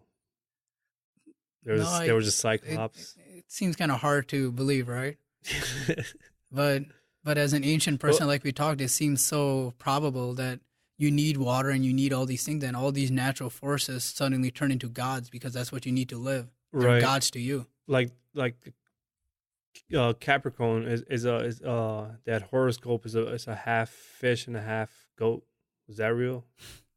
And it was gods in a lot of mythology and whatnot. I feel like they give them faces. they give all these things faces. That's where imagination comes in. Right. So But I think there's no doubt that water is a force of nature. right. So I think what you're trying to say is because the way the way it sounded to me was that these, Zeus was real, and I think what you're trying to say is these forces of natures were real that were driving them to come up with stories. Yeah. And then they were putting images of humans that portrayed, because it had to be someone that looks like us, that's in power, and then he's a god. Exactly. So, it could be, Medusa, it could be Zeus, Hercules being the son of God. It's kind of interesting, like that whole son of God story, kind of with Hercules and Zeus ties how God and Jesus, you know what I mean? Yeah, yeah. There's these same repetitive stories that play over time, over and over again. Yeah. I guess one last thing that I want to touch base before we call it a day. Yeah. Going back to the Egyptians and the three famous pyramids that we were talking at the beginning of the show, what the theory is that if you look at those three pyramids, they're perfectly in line with the Orion's belt. So that those are the three stars constellation that we can see pretty easily. And the reason I just want to bring it up is because it's fairly easy to spot them at a clear sky at night.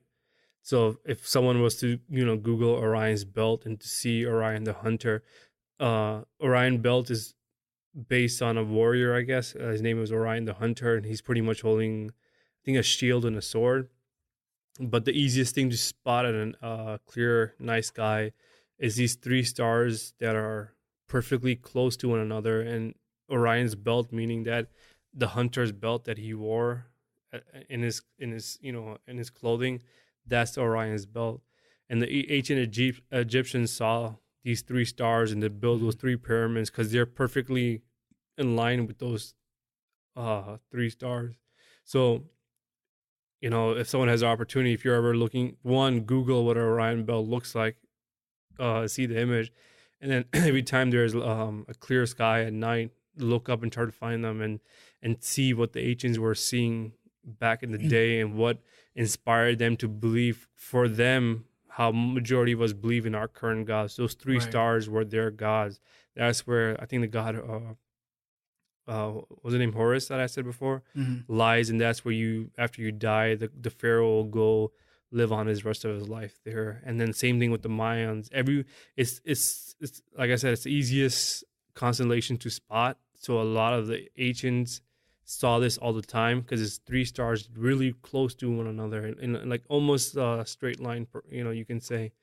And the stories and the ideas and the monuments and cities and sacrifices that were done on these three stars alone, it is just it's unbelievable. And we're talking about civilizations dating back we can start 1, 2, 3 to 12,000 years ago. How these three stars, people were born thinking the Earth is flat, and there's something weird about these three stars that are so close. It has to be something related to God, or stories that you come up with. Yeah. So it's fun to see those at night and kind of wander off with your own mind and be one with the ancients and see the light that they saw, and come up with stories that you would come up with. You know?